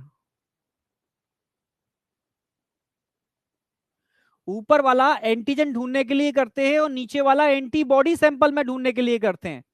एक बच्चा लिख रहा है ऊपर वाला कब करते हैं?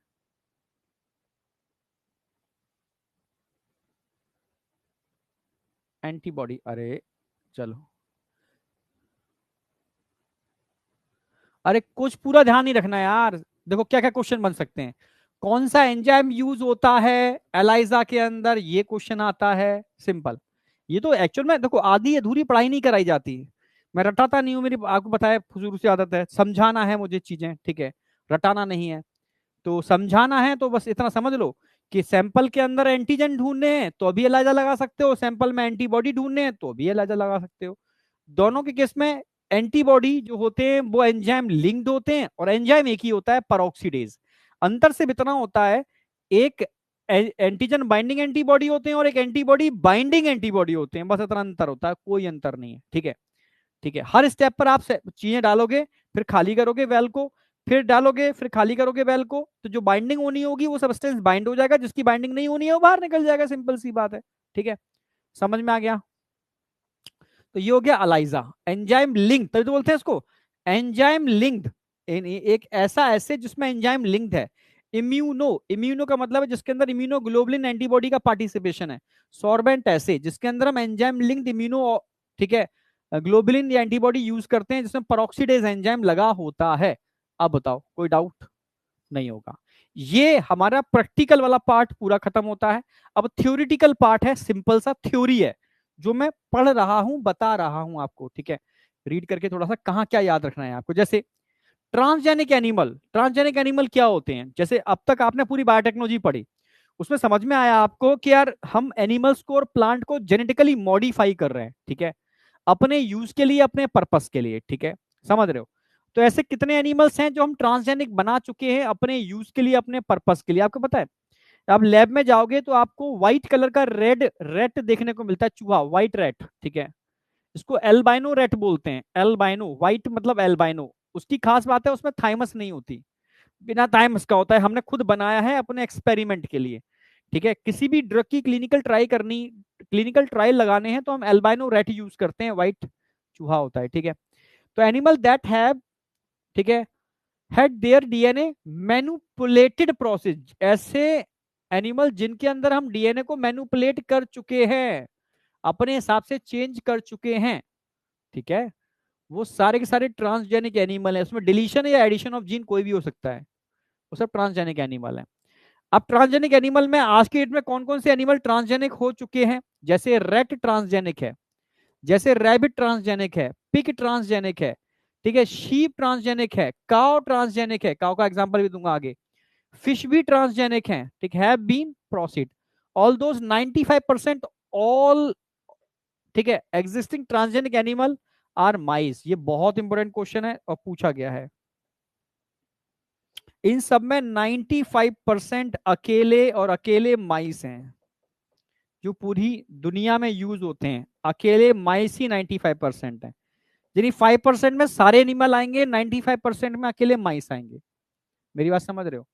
95% माइस पूरी दुनिया में यूज होते हैं जो ट्रांसजेनिक हैं, जो एक्सपेरिमेंट के लिए, ड्रग की क्लिनिकल ट्रायल के लिए यूज किए जाते हैं। ठीक है, ये है ट्रांसजेनिक एनिमल। आगे चलो। ठीक है, अब इन ट्रांसजेनिक एनिमल को हम कहां कहां यूज कर रहे हैं? ठीक है, जैसे आप स्टडी करते हो, किसी जीन मैनिपुलेशन पर काम कर रहे हो, ठीक है, अब आपको इंस्ट्रक्शन दिए गए हैं कि आप किसी नॉर्मल एनिमल को के साथ छेड़छाड़ मत करो, आप ट्रांसजेनिक एनिमल बनाओ अपने हिसाब से। ठीक है, जैसे मैं, मेरे पास ड्रग है सपोज, या कोई पैथोजन है, मैं उसके अगेंस्ट ड्रग बनाना चाहता हूँ, तो मैंने, समझो एक कोरोना पैथोजन है, मैं कॉमन सा एग्जांपल बता रहा हूँ। मानो एक आदमी था जो खूब योगा करता था, अच्छी डाइट खाता था, बढ़िया एकदम तरीके से रहता था। एक आदमी था जो एक्सरसाइज नहीं करता था, जंक फूड बहुत ज्यादा खाता था। ठीक है, दोनों के अंदर सेम अमाउंट में कोरोना वायरस को मैंने इंजेक्ट कर दिया। ठीक है, अब क्लिनिकल ट्रायल कर रहा हूँ मेडिसिन के, कि मेडिसिन इफेक्ट कर रही है नहीं कर रही है, पर अब देखा हमने कि एक के अंदर कोरोना वायरस का इन्फेक्शन ही नहीं हुआ, एक के अंदर हुआ। तो आप कैसे आइडेंटिफाई करोगे डिसीज का और उसके अगेंस्ट ड्रग का? तो आपको ऐसे एनिमल चाहिए जिनका इम्यून सिस्टम बराबर का हो। ठीक है, और इम्यून सिस्टम बराबर का करना है तो आपको उनकी थाइमस निकालने पड़ेगी। ठीक है, तो हमने ट्रांसजेनिक माइस बनाए जिनके अंदर थाइमस नहीं होती, समझ रहे हो, जिनके अंदर थाइमस नहीं होती, जिससे आप क्लिनिकल ट्रायल एक बहुत अच्छे रिजल्ट के साथ कर पाओ। ठीक है, तो आज की डेट में हम ट्रांसजेनिक एनिमल को बहुत सारी जगह यूज कर रहे हैं। जैसे किसी भी जीन की फिजियोलॉजी पता करनी है, डेवलपमेंट पता करना है, तो आप जीन को किसी एनिमल में इंसर्ट करोगे तभी देखोगे क्या से काम कर रहा है वो जीन। तो उसके लिए नॉर्मल एनिमल नहीं चाहिए आपको, ट्रांसजेनिक एनिमल। गवर्नमेंट कहती है ट्रांसजेनिक एनिमल पे काम करो। ठीक है, समझ में आया ट्रांसजेनिक एनिमल का हम यूज कहाँ कहाँ कर रहे हैं? ठीक है, तो transgenic animal can be specifically design to allow, ठीक है, allow the study of how gene are regulate, gene कैसे रेगुलेट होते हैं, how gene are regulate, gene कैसे रेगुलेट कर होते हैं, how they effect the normal function of body, वो नॉर्मल फंक्शन पे कैसे इफेक्ट डालते हैं, ए डेवलपमेंट एटसेट्रा। ठीक है, study of complex factor involve in growth such as, ये क्वेश्चन आता है, insulin like growth factor, insulin like growth factor की स्टडी करने के लिए आप क्या यूज करोगे? Transgenic animal. ठीक है, इंसुलिन लाइक ग्रोथ फैक्टर आपको नॉर्मल किस पे यूज करोगे उनको? Transgenic animal. अब तो खैर बच्चा जानता है यार, क्योंकि बहुत सारे कार्टून्स, बहुत सारे मूवीज, ठीक है, और जो छोटे छोटे सीरियल्स बनते हैं उन सब में इस तरीके की चीजें दिखाई जाती हैं। ठीक है, by introducing gene from other species that alter the formation of this factor and studying the biological effect that result, information is obtained about the biological role of the factor in the body। जैसे आपने भाई gene लिया किसी और species का, दूसरी species में डाल दिया, जीन एक्सप्रेस करेगा, एक्सप्रेस करेगा तो कुछ फैक्टर उसके अगेंस्ट बनेंगे या वो बनाएगा। ठीक है, वो क्या क्या काम कर रहे हैं, बॉडी पर क्या इफेक्ट डाल रहे हैं, पूरी स्टडी करने के लिए आप ट्रांसजेनिक एनिमल यूज करते हो। ठीक है, चलो ये चीज सब ध्यान रखनी है आपको। आगे, स्टडी ऑफ डिसीज, जैसे जिस जहां पर मैं था वहां पर माइकोबैक्टीरियम ट्यूबरकुलोसिस, टीबी पर काम चलता था और एचआईवी पर। तो वहां जो, मेरा काम तो मेडिसिन में था, मैं तो अलग था। ठीक है, जो लोग इस पर काम करते थे, ठीक है, तो वो लोग क्या काम करते थे, जैसे माइकोबैक्टीरियम ट्यूबरकुलोसिस है, उसको ग्विनी पिग होता है, ग्विनी पिग ट्रांसजेनिक एनिमल है, पिग। ठीक है, तो ग्विनी पिग में माइकोबैक्टीरियम ट्यूबरकुलोसिस को इंजेक्ट किया जाता था। फिर 4 सैंपल लिए हमने, चारों सैंपल में अलग अलग इंजेक्ट कर दिए। ठीक है, माइकोबैक्टीरियम ट्यूबरकुलोसिस, तो एक को हम कट करते थे 1 हफ्ते बाद, वो लोग करते थे जो उस पर एक्सपेरिमेंट करते थे, एक को 2 हफ्ते बाद, 3 हफ्ते बाद, 4 हफ्ते बाद, फिर देखते थे किस किस ऑर्गन पर इस डिसीज का क्या इफेक्ट पड़ रहा है इस पर्टिकुलर टाइम के अंदर, वो कैसे काम करती है। ठीक है, तो आपको डिसीज की स्टडी करनी है। ठीक है, या ह्यूमन डिसीज की बात करूं मैं, बैक्टीरियम ट्यूबरकुलोसिस के अलावा, जो तो मेरी लैब में काम होता था। ठीक है, cancer, cystic fibrosis, arthritis, Alzheimer, dangerous disease, तो इन सब की स्टडी के लिए आप ट्रांसजेनिक एनिमल ही यूज करोगे आज की डेट में, और कोई तरीका है ही नहीं। तो क्वेश्चन आएगा किन डिसीज के लिए आप इन चीज को यूज कर सकते हो। ठीक है, तो today transgenic mode exist for many human disease such as, cancer के लिए ट्रांसजेनिक एनिमल यूज कर रहे हो आज की डेट में आप, सिस्टिक फाइब्रोसिस के लिए ट्रांसजेनिक एनिमल यूज कर रहे हो, रोमेटॉइड अर्थराइटिस के लिए ट्रांसजेनिक एनिमल यूज कर रहे हो, एल्जाइमर और पार्किंसन ओल्ड एज पर होती है जिसमें न्यूरॉन डीजनरेट कर जाते हैं। ठीक है, इसके लिए भी आप ट्रांसजेनिक एनिमल यूज कर सकते हो। तो ट्रांसजेनिक एनिमल का यूज हम डिफरेंट स्पीसीज में दूसरे स्पीसीज के जीन इंसर्ट करने के बाद जो भी फिजियोलॉजिकल चेंजेस हो रहे हैं उसकी स्टडी के लिए कर सकते हैं। डिफरेंट टाइप के डिसीज की स्टडी के लिए भी हम ट्रांसजेनिक एनिमल का यूज कर सकते हैं। ठीक है, बायोलॉजिकल प्रोडक्ट ये है, बस यहीं से क्वेश्चन आता है। Very very very very important, यहां से क्वेश्चन बनता है बायोलॉजिकल प्रोडक्ट। आज की डेट में हम डिफरेंट टाइप के ट्रांसजेनिक एनिमल्स को यूज कर रहे हैं डिफरेंट टाइप के प्रोडक्ट को आइसोलेट करने के लिए, समझ रहे हो? मैंने कुछ अंडरलाइन किए, डायरेक्ट क्वेश्चन मिल जाएगा, बट डायरेक्ट क्वेश्चन कहीं कुछ है ही नहीं, डायरेक्ट क्वेश्चन मिलेगा। जैसे आपसे पूछा जाएगा, जैसे एम्फाइसीमा मैंने बताया था रेस्पिरेटरी सिस्टम में, अगर किसी के अंदर एम्फाइसीमा है तो उसके लंग्स धीरे धीरे कमजोर हो रहे हैं, सेप्टम धीरे धीरे डाइजेस्ट हो रहे हैं, ठीक है। तो एम्फाइसीमा क्यों होता है, मैंने बताया था कि ट्रिप्सिन एंजाइम, भाई बैक्स लाइसोसोम के बैक्स फटते हैं तो ट्रिप्सिन एंजाइम होता है, वो डाइजेस्ट कर देता है। तो अगर किसी का ट्रीटमेंट करना है एम्फाइसीमा के केस में, तो आप अल्फा एंटी ट्रिप्सिन यूज करोगे, अल्फा एंटी ट्रिप्सिन मार्केट में अवेलेबल आज की डेट में। और अल्फा एंटी ट्रिप्सिन पता है कहां से यूज, कैसे, कहां, कितने, कहां से बनाया, हमने ट्रांसजेनिक एनिमल के अंदर बनाया, वो 12 प्रोडक्ट है ना, वो 12 प्रोडक्ट मैंने बताए थे जो अप्रूवल मिला है इंडिया को यूज करने का, उसमें अल्फा एंटी ट्रिप्सिन भी है। एम्फाइसीमा के केस में हम इसको यूज करते हैं, ठीक है। या फिनाइल कीटोन यूरिया, अभी जेनेटिक्स में डिसऑर्डर में पढ़ चुके हो, तो फिनाइल कीटोन यूरिया और सिस्टिक फाइब्रोसिस तीसरा, इन तीन को याद रखना है। इन तीनों के ट्रीटमेंट में हम डिफरेंट बायोलॉजिकल प्रोडक्ट यूज कर रहे हैं जिसको हमने ट्रांसजेनिक एनिमल से बनाया या रिकॉम्बिनेंट डीएनए टेक्नोलॉजी को यूज करके बनाया, ऐसे याद रखो, ठीक है। तो दो बात समझ में आ गई, ठीक है। अल्फा एंटी ट्रिप्सिन हम यूज कर रहे हैं एम्फाइसीमा केस में, फिनाइल यूरिया केस में यूज कर रहे हैं, और सिस्टिक फाइब्रोसिस के केस में हम डिफरेंट बायोलॉजिकल प्रोडक्ट यूज कर रहे हैं। तीन डिसीज हो गए। चौथा, न्यूट्रिशनल वैल्यू याद रखनी है, इस पर क्वेश्चन आता है, ये भी याद रखना कब, 1997 में पूछा जाता है, 1997 में पूछा गया है। 1997 में एक रोजी काव, ट्रांसजेनिक काव बनाई थी साइंटिस्टों ने, ट्रांसजेनिक काव बनाई थी रोजी काव, ठीक है। फर्स्ट ट्रांसजेनिक काव रोजी काव 1997 में बनाया था उसको। इस काव की खास बात क्या थी, सुन लो मेरी बात। साइंटिस्टों ने पता लगाया कि सबसे ज्यादा न्यूट्रिशनल वैल्यू किसके मिल्क की है, ठीक है, जो इजीली डाइजेस्ट हो जाता है। तो पता लगाया ह्यूमन मिल्क, ह्यूमन मिल्क की न्यूट्रिशनल वैल्यू बहुत ज्यादा होती है, हाई प्रोटीन रिच होता है, इजीली डाइजेस्टेबल है, ठीक है भाई, ठीक है। तो दिमाग लगाया है, ह्यूमन मिल्क को हम मतलब इंडस्ट्रियल लेवल पर यूज नहीं कर सकते, कैसे प्रोड्यूस करें भाई, एनिमल को कर सकते हो, ह्यूमन मिल्क कैसे प्रोड्यूस करोगे, ठीक है। तो साइंटिस्टों ने रिकॉम्बिनेंट डीएनए टेक्नोलॉजी का यूज किया। उन्होंने कहा ह्यूमन मिल्क में आखिर उस प्रोटीन को बनाने वाला जीन कौन सा है, जीन ढूंढ लिया, ठीक है। उस प्रोटीन को बनाने वाले जीन को ढूंढा, और उस जीन को एक काव थी उसके अडर, अडर मतलब थन, थन के अंदर इंसर्ट कर दिया, और इस तरीके से इंसर्ट किया कि वो एक्सप्रेस करे। जब वो एक्सप्रेस करेगा तो अडर से मिल्क बनेगा, उसमें वो प्रोटीन भी होगी जो ह्यूमन मिल्क में होती है, ठीक है। इस तरीके से उन्होंने इस काव को, रोजी काव को जेनेटिकली मॉडिफाई किया, क्या किया, जेनेटिकली मॉडिफाई किया। क्यों किया जेनेटिकली मॉडिफाई, उन्होंने काव के मिल्क को ह्यूमन मिल्क के इक्वल बना दिया, ठीक है। तो फर्स्ट ट्रांसजेनिक काव रोजी काव थी, प्रोड्यूस ह्यूमन प्रोटीन इन रिच मिल्क, ये क्वेश्चन आता है, ह्यूमन प्रोटीन इन रिच मिल्क, जिसमें 2.4 ग्राम पर लीटर ह्यूमन प्रोटीन होता है, 2.4 ग्राम पर litre. The milk contain the human alpha lactalbumin, इसमें ह्यूमन का अल्फा लैक्ट एल्ब्यूमिन होता है जो इजीली चीजों को डाइजेस्ट कर देता है, ठीक है। न्यूट्रिशनल वैल्यू उसकी बहुत ज्यादा होती है, बैलेंस प्रोडक्ट है फॉर ह्यूमन बेबीज, ठीक है। देन नेचुरल काउ मिल्क, तो काउ मिल्क से ज्यादा बेटर है, समझ में आया नहीं आया?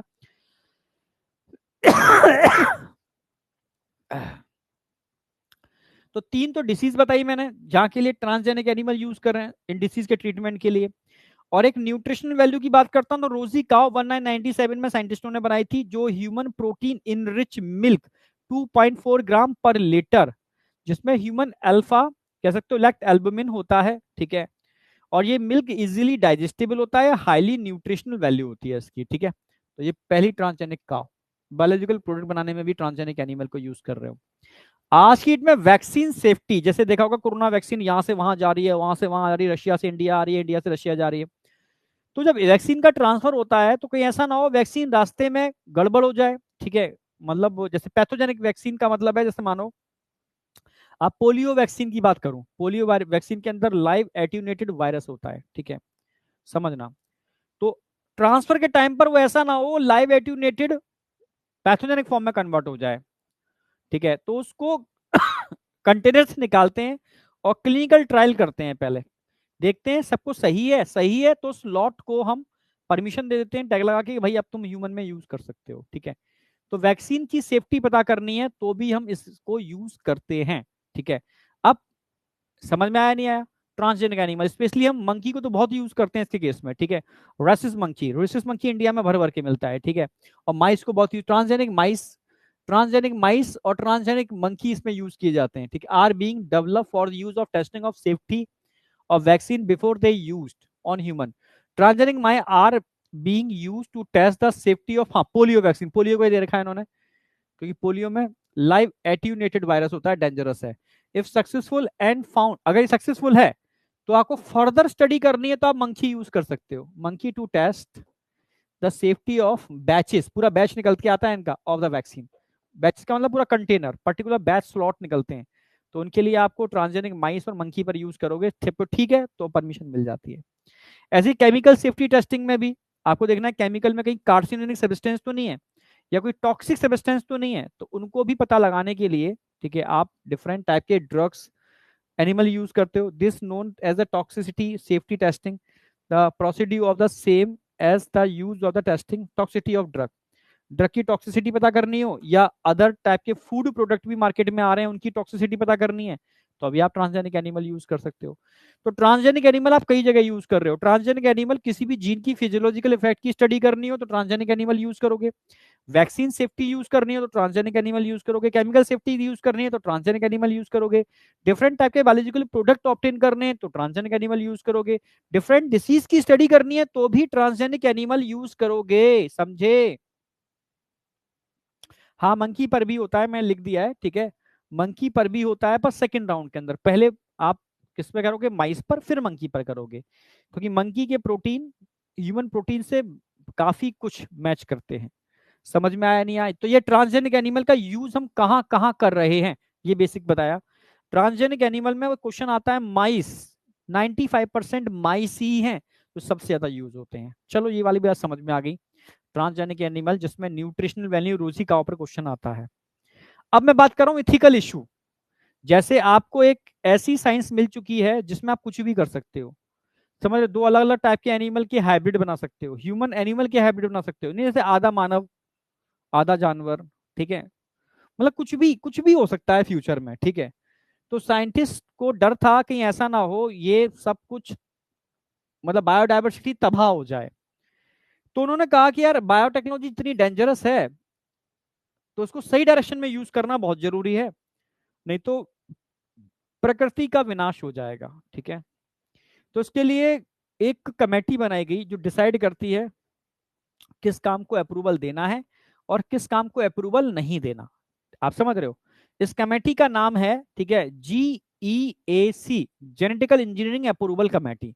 ये डिसाइड करती है क्या करना है फ्यूचर में, क्या नहीं करना। इनके हिसाब से ह्यूमन जीनोम पर कोई काम नहीं करना, मतलब ऐसा काम जो कि, मतलब हाइब्रिड वाली बात कर रहा हूं मैं, ठीक है। ह्यूमन जीनोम पर कोई हाइब्रिड टेक्नोलॉजी को यूज नहीं करना, ठीक है। तो therefore the Indian government has set up organisation such as, इन्होंने क्या ऑर्गेनाइजेशन बनाई, ऐसी हर कंट्री में है, ठीक है। क्या? GEAC, genetical engineering approval committee, ये डिसाइड करती है क्या करना है क्या नहीं करना है, which will make decisions regarding the validity of GM research and the safety of introducing GM organism for public service, ये डिसाइड करेगी, ठीक है। इसके बिना नहीं होगा, ठीक है। यहां तक समझ में आया नहीं आया? फिर आगे आ जाओ, ठीक है। The modification uses of living organism for public service as food और medicine source for example has also created problem with patents granted for the same. जैसे प्रॉब्लम क्या मतलब है, जैसे भाई किसी ने कोई चीज ढूंढी, दूसरा उसको अपने नाम पेटेंट करा रहा है, ठीक है, समझ रहे हो? या किसी ने बहुत मेहनत से कोई किसी चीज पे काम किया, वो गरीब था, अमीर के पास पैसा है तो वो उसकी कंपनी खोल के बैठ गया, ठीक है, उसी चीज की। तो समस्या आने लगी, ठीक है। लोग, मतलब आम इंसान इस पर काम ही नहीं कर सकता था, ठीक है। तो patent granted for the same, यानी जो समस्या आ रही थी उस पर एक समस्या थी पेटेंट ग्रांटेड, पेटेंट कैसे ग्रांट किया जाए। उसी से रिलेटेड अगला पैरा बोल रहा है, ये बोल रहा है पेटेंट क्या होता है समझ लो पहले, पेटेंटिंग है क्या? A set of exclusive right, ठीक है, granted by the national government to an, ठीक है, इन्वेंटर। किसी ने कोई इन्वेंशन किया, उसको हमने, समझ रहे हो, सेट ऑफ एक्सक्लूसिव राइट दिए कि भाई तुमने इस चीज को खोजा है। अगर तुम्हारी चीज को कोई पब्लिक यूज सर्विसेज या कहीं कंपनी इंडस्ट्री में यूज करता है, तो उसको तो पहले तुमसे परमिशन लेने पड़ेगी। ठीक है, अगर तुम परमिशन देते हो तभी वो ये काम कर सकता है, ये आपको राइट मिलते हैं, समझ रहे हो, एक्सक्लूसिव राइट्स मिलते हैं। तो बढ़िया बढ़िया था। हाँ, इसको अगर आप मना कर दोगे तो वो यूज नहीं कर पाएगा, या वो आपको एक बहुत बड़ा अमाउंट पे करे तो आप हाँ करोगे, मतलब आपका उसका मैटर है। ठीक है, पर वो आपकी बिना परमिशन के कोई काम नहीं कर सकता। ये है एक्सक्लूसिव राइट्स। ठीक है, जो नेशनल गवर्नमेंट्स इन्वेंटर को देती हैं, इन्वेंटर को मिलते हैं। ठीक है, अब किस चीज का पेटेंट, पेटेंट किस चीज का हो सकता है? ठीक है, ठीक है, आप समझ, क्राइटेरिया फॉर पेटेंटिंग, पेटेंटिंग का क्राइटेरिया क्या है? आप जिस चीज को पेटेंट करा रहे हो उसमें नोबिलिटी होनी चाहिए, नन ओवियसनेस पहले से पता ना हो, और यूटिलिटी भी हो, तभी आप पेटेंट करा सकते हो। मानो उसकी कोई यूटिलिटी नहीं है तो पेटेंट करा के क्या क्या करोगे, कोई मतलब नहीं है। ठीक है, पहले से पता है आप उसको पेटेंट करा रहे हो तो आपने क्या ढूंढ लिया? ठीक है, नन ओवियस होना चाहिए। नोबिलिटी है, अगर नोबिलिटी नहीं है तो बेकार है, पेटेंट में क्यों इंसान इतना पैसा और टेंशन लेगा। ठीक है, तो नोबिलिटी हो, नन ओवियसनेस हो, और यूटिलिटी हो, तभी पेटेंट के लिए आप अप्लाई कर सकते हो। ठीक है, आप सुन लो, आप पेटेंट इज ग्रांटेड फॉर, आप पेटेंट किसके लिए मिलता है? आप कोई इन्वेंशन करते हो, इन्वेंशन करते हो, पेटेंट मिल जाएगा, इंक्लूडिंग आप प्रोडक्ट। ठीक है, कोई प्रोडक्ट बनाते हो पेटेंट मिल जाएगा। ठीक है, या पहले से कुछ बना हुआ है, पहले से कोई इन्वेंशन हो चुका है पर बहुत बढ़िया नहीं है, आप उसको इंप्रूव कर दो और बेटर कर दो, आप उसको पेटेंट करा सकते हो। ठीक है, या कोई प्रोसेस है, process of the generating, generating of product, कोई प्रोसेस बनाई है आपने जो किसी प्रोडक्ट को बनाती है, या कोई कंसेप्ट या डिजाइन, इसको भी आप पेटेंट करा सकते हो। कोई कंसेप्ट है, जो कंसेप्ट अभी दुनिया में कोई यूज ही नहीं करता। ठीक है, कोई डिजाइन आपने बनाया, समझ रहे हो, आपने उसको पेटेंट कराया, इस डिजाइन को कोई यूज करेगा तो आपको मतलब परमिशन लेनी पड़ेगी। तो जो लोग काम करते हैं इसके ऊपर, तो वो लोग अपनी चीजों को पेटेंट भी कराते हैं। पर इंडिया के अंदर पेटेंटिंग प्रोसेस बड़ी लेंदी है कंपेरेटिव अदर कंट्री। ठीक है, समझ में आया नहीं आया? हाँ, मोदी जी ने अब आगे थोड़ा सा इजी किया है, पर बहुत चीजें अभी नहीं, फिर भी हाँ। अब initially patent were generated for industrial inventor, भाई स्टार्टिंग में जब पेटेंटिंग स्टार्ट हुई थी ना, तो एक आम आदमी के लिए पेटेंटिंग नहीं थी, ये इंडस्ट्री के लिए थी। बड़ी बड़ी इंडस्ट्री, उनमें R&D सेक्शन होते थे, रिसर्च एंड डेवलपमेंट, तो वो लोग पेटेंटिंग फाइल करते थे। एक आम आदमी के एक आम आदमी क्या जाने पेटेंटिंग होती क्या है पेटेंटिंग। ठीक है, आप समझ रहे हो, आप कोई चीज, हो सकता है आपने कोई चीज बहुत तगड़ी इनोवेशन किया हो, ठीक है, उसमें नोबिलिटी भी हो, आप रूटीन उसमें यूज भी करते हो, पर आप उसको पेटेंटिंग नहीं जानते तो आप उसको यूज नहीं कर पाओगे। ठीक है, समझ में आया ना? हाँ, etcetera, but at present patents are being granted for different type की बायोलॉजिकल एंटिटीज के लिए भी आज के डेट में पेटेंट ग्रांट किए जाते हैं। ठीक है, फॉर प्रोडक्ट डिराइव फ्रॉम, उनसे प्रोडक्ट ड्राइव करने के लिए, या दीज पेटेंट आर कॉल्ड, इनको बायो पेटेंट कहते हैं। भाई बायो पेटेंट का मतलब है जैसे कोई बायोलॉजिकल आपने प्रोडक्ट, जैसे मानो जैसे टर्मेरिक है, हल्दी, जो वुंड हीलिंग में यूज की जाती है, देखा होगा आपने। ठीक है, एंटी कैंसरस प्रॉपर्टी भी रखती है, देखा होगा आपने। और अपने देखो, अपना पुराने काल से इसको अपने सब्जियों में यूज करते आ रहे हैं, चोट लग जाती थी तो हल्दी का लेप करते थे, सुंदरता में इसको यूज करते थे, समझ रहे हो। तो ये बायोलॉजिकल प्रोडक्ट है, इनको भी आप पेटेंट करा सकते हो, पर शर्त है उसकी एप्लीकेशन कहां पर यूज कर रहे हो। डायरेक्टली हल्दी को पेटेंट नहीं कर, हल्दी का यूज पेटेंट करा सकते हो। ठीक है, प्राइमरली, ठीक है, इंडस्ट्रियलाइज्ड कंट्री, स्टार्टिंग में किन्होंने किया पेटेंटिंग? यूएस ने स्टार्ट किया पेटेंटिंग, जापान ने स्टार्ट किया पेटेंटिंग। ठीक है, और मेंबर ऑफ यूरोपियन यूनियन, इनके मेंबर्स थे, इन्होंने पेटेंटिंग स्टार्ट की।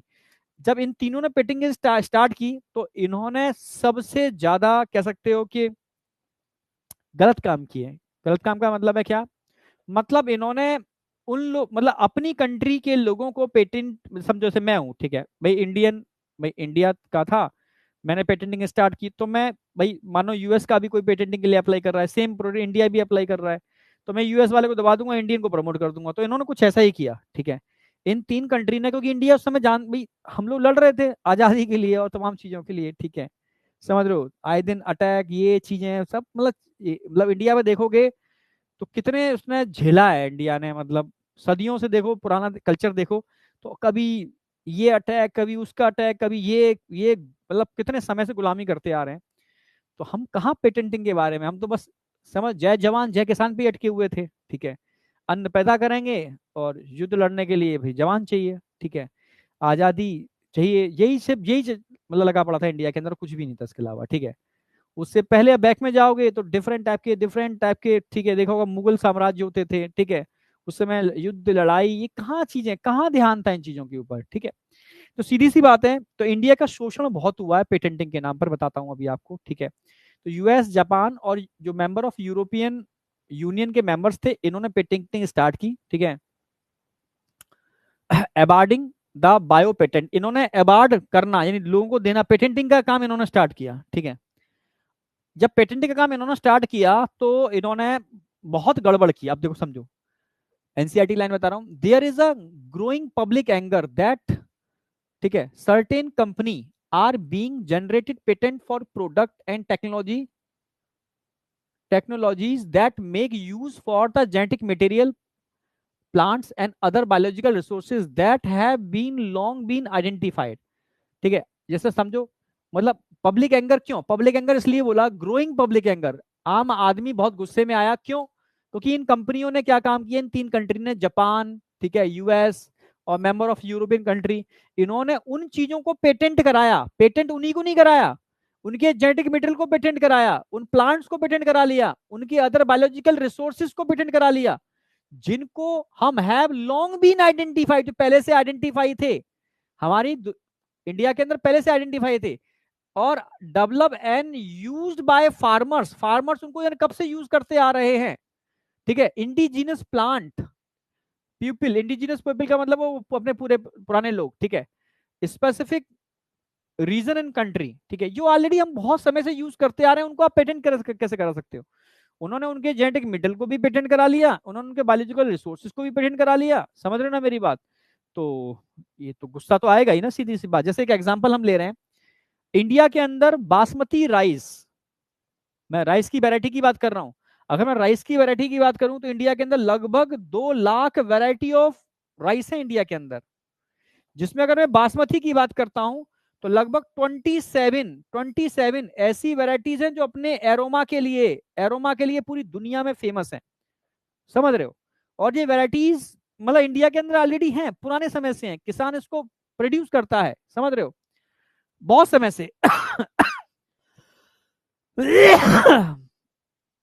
Basmati are grow in India, जो इंडिया में पुराने समय से ग्रो कर रही हैं। अब इन तीन कंट्रियों ने क्या काम किया, हमारी बासमती वैरायटीज को, बहुत सारी वैरायटीज को पेटेंट करा लिया, उनके जर्म प्लाज्म को पेटेंट करा लिया, उन्होंने हमारे जेनेटिक मटेरियल को निकाल करके बासमती को अपने नॉर्मल राइस में इनबिल्ड करके अपने नॉर्मल राइस को बासमती में कन्वर्ट किया, वही हमें इंपोर्ट कर रहे हैं, ठीक है, इंपोर्ट एक्सपोर्ट में जुड़ गए, और हम उनके उस राइस को खरीदने का, अपने ही राइस को खरीदने का एक बहुत बड़ा अमाउंट चुका रहे हैं, समझ रहे हो। इस तरीके की हरकतें इन लोगों ने की हैं, इन तीन कंट्री ने।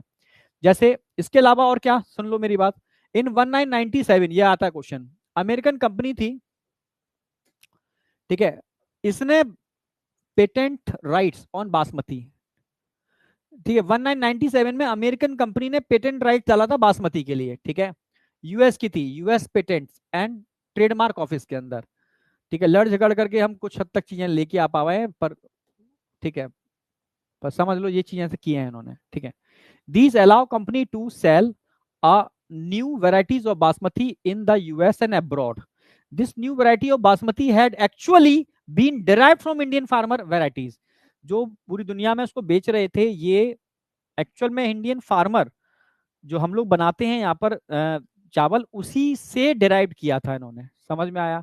तो इसमें the Indian basmati was crossed with semi dwarf varieties and claimed as invention और नोबिलिटी, इन्होंने अपने इंडियन बासमती को ही अपनी सेमी डॉफ वेराइटी से क्रॉस किया और क्लेम कर दिया नोबिलिटी के लिए, ये गलत था।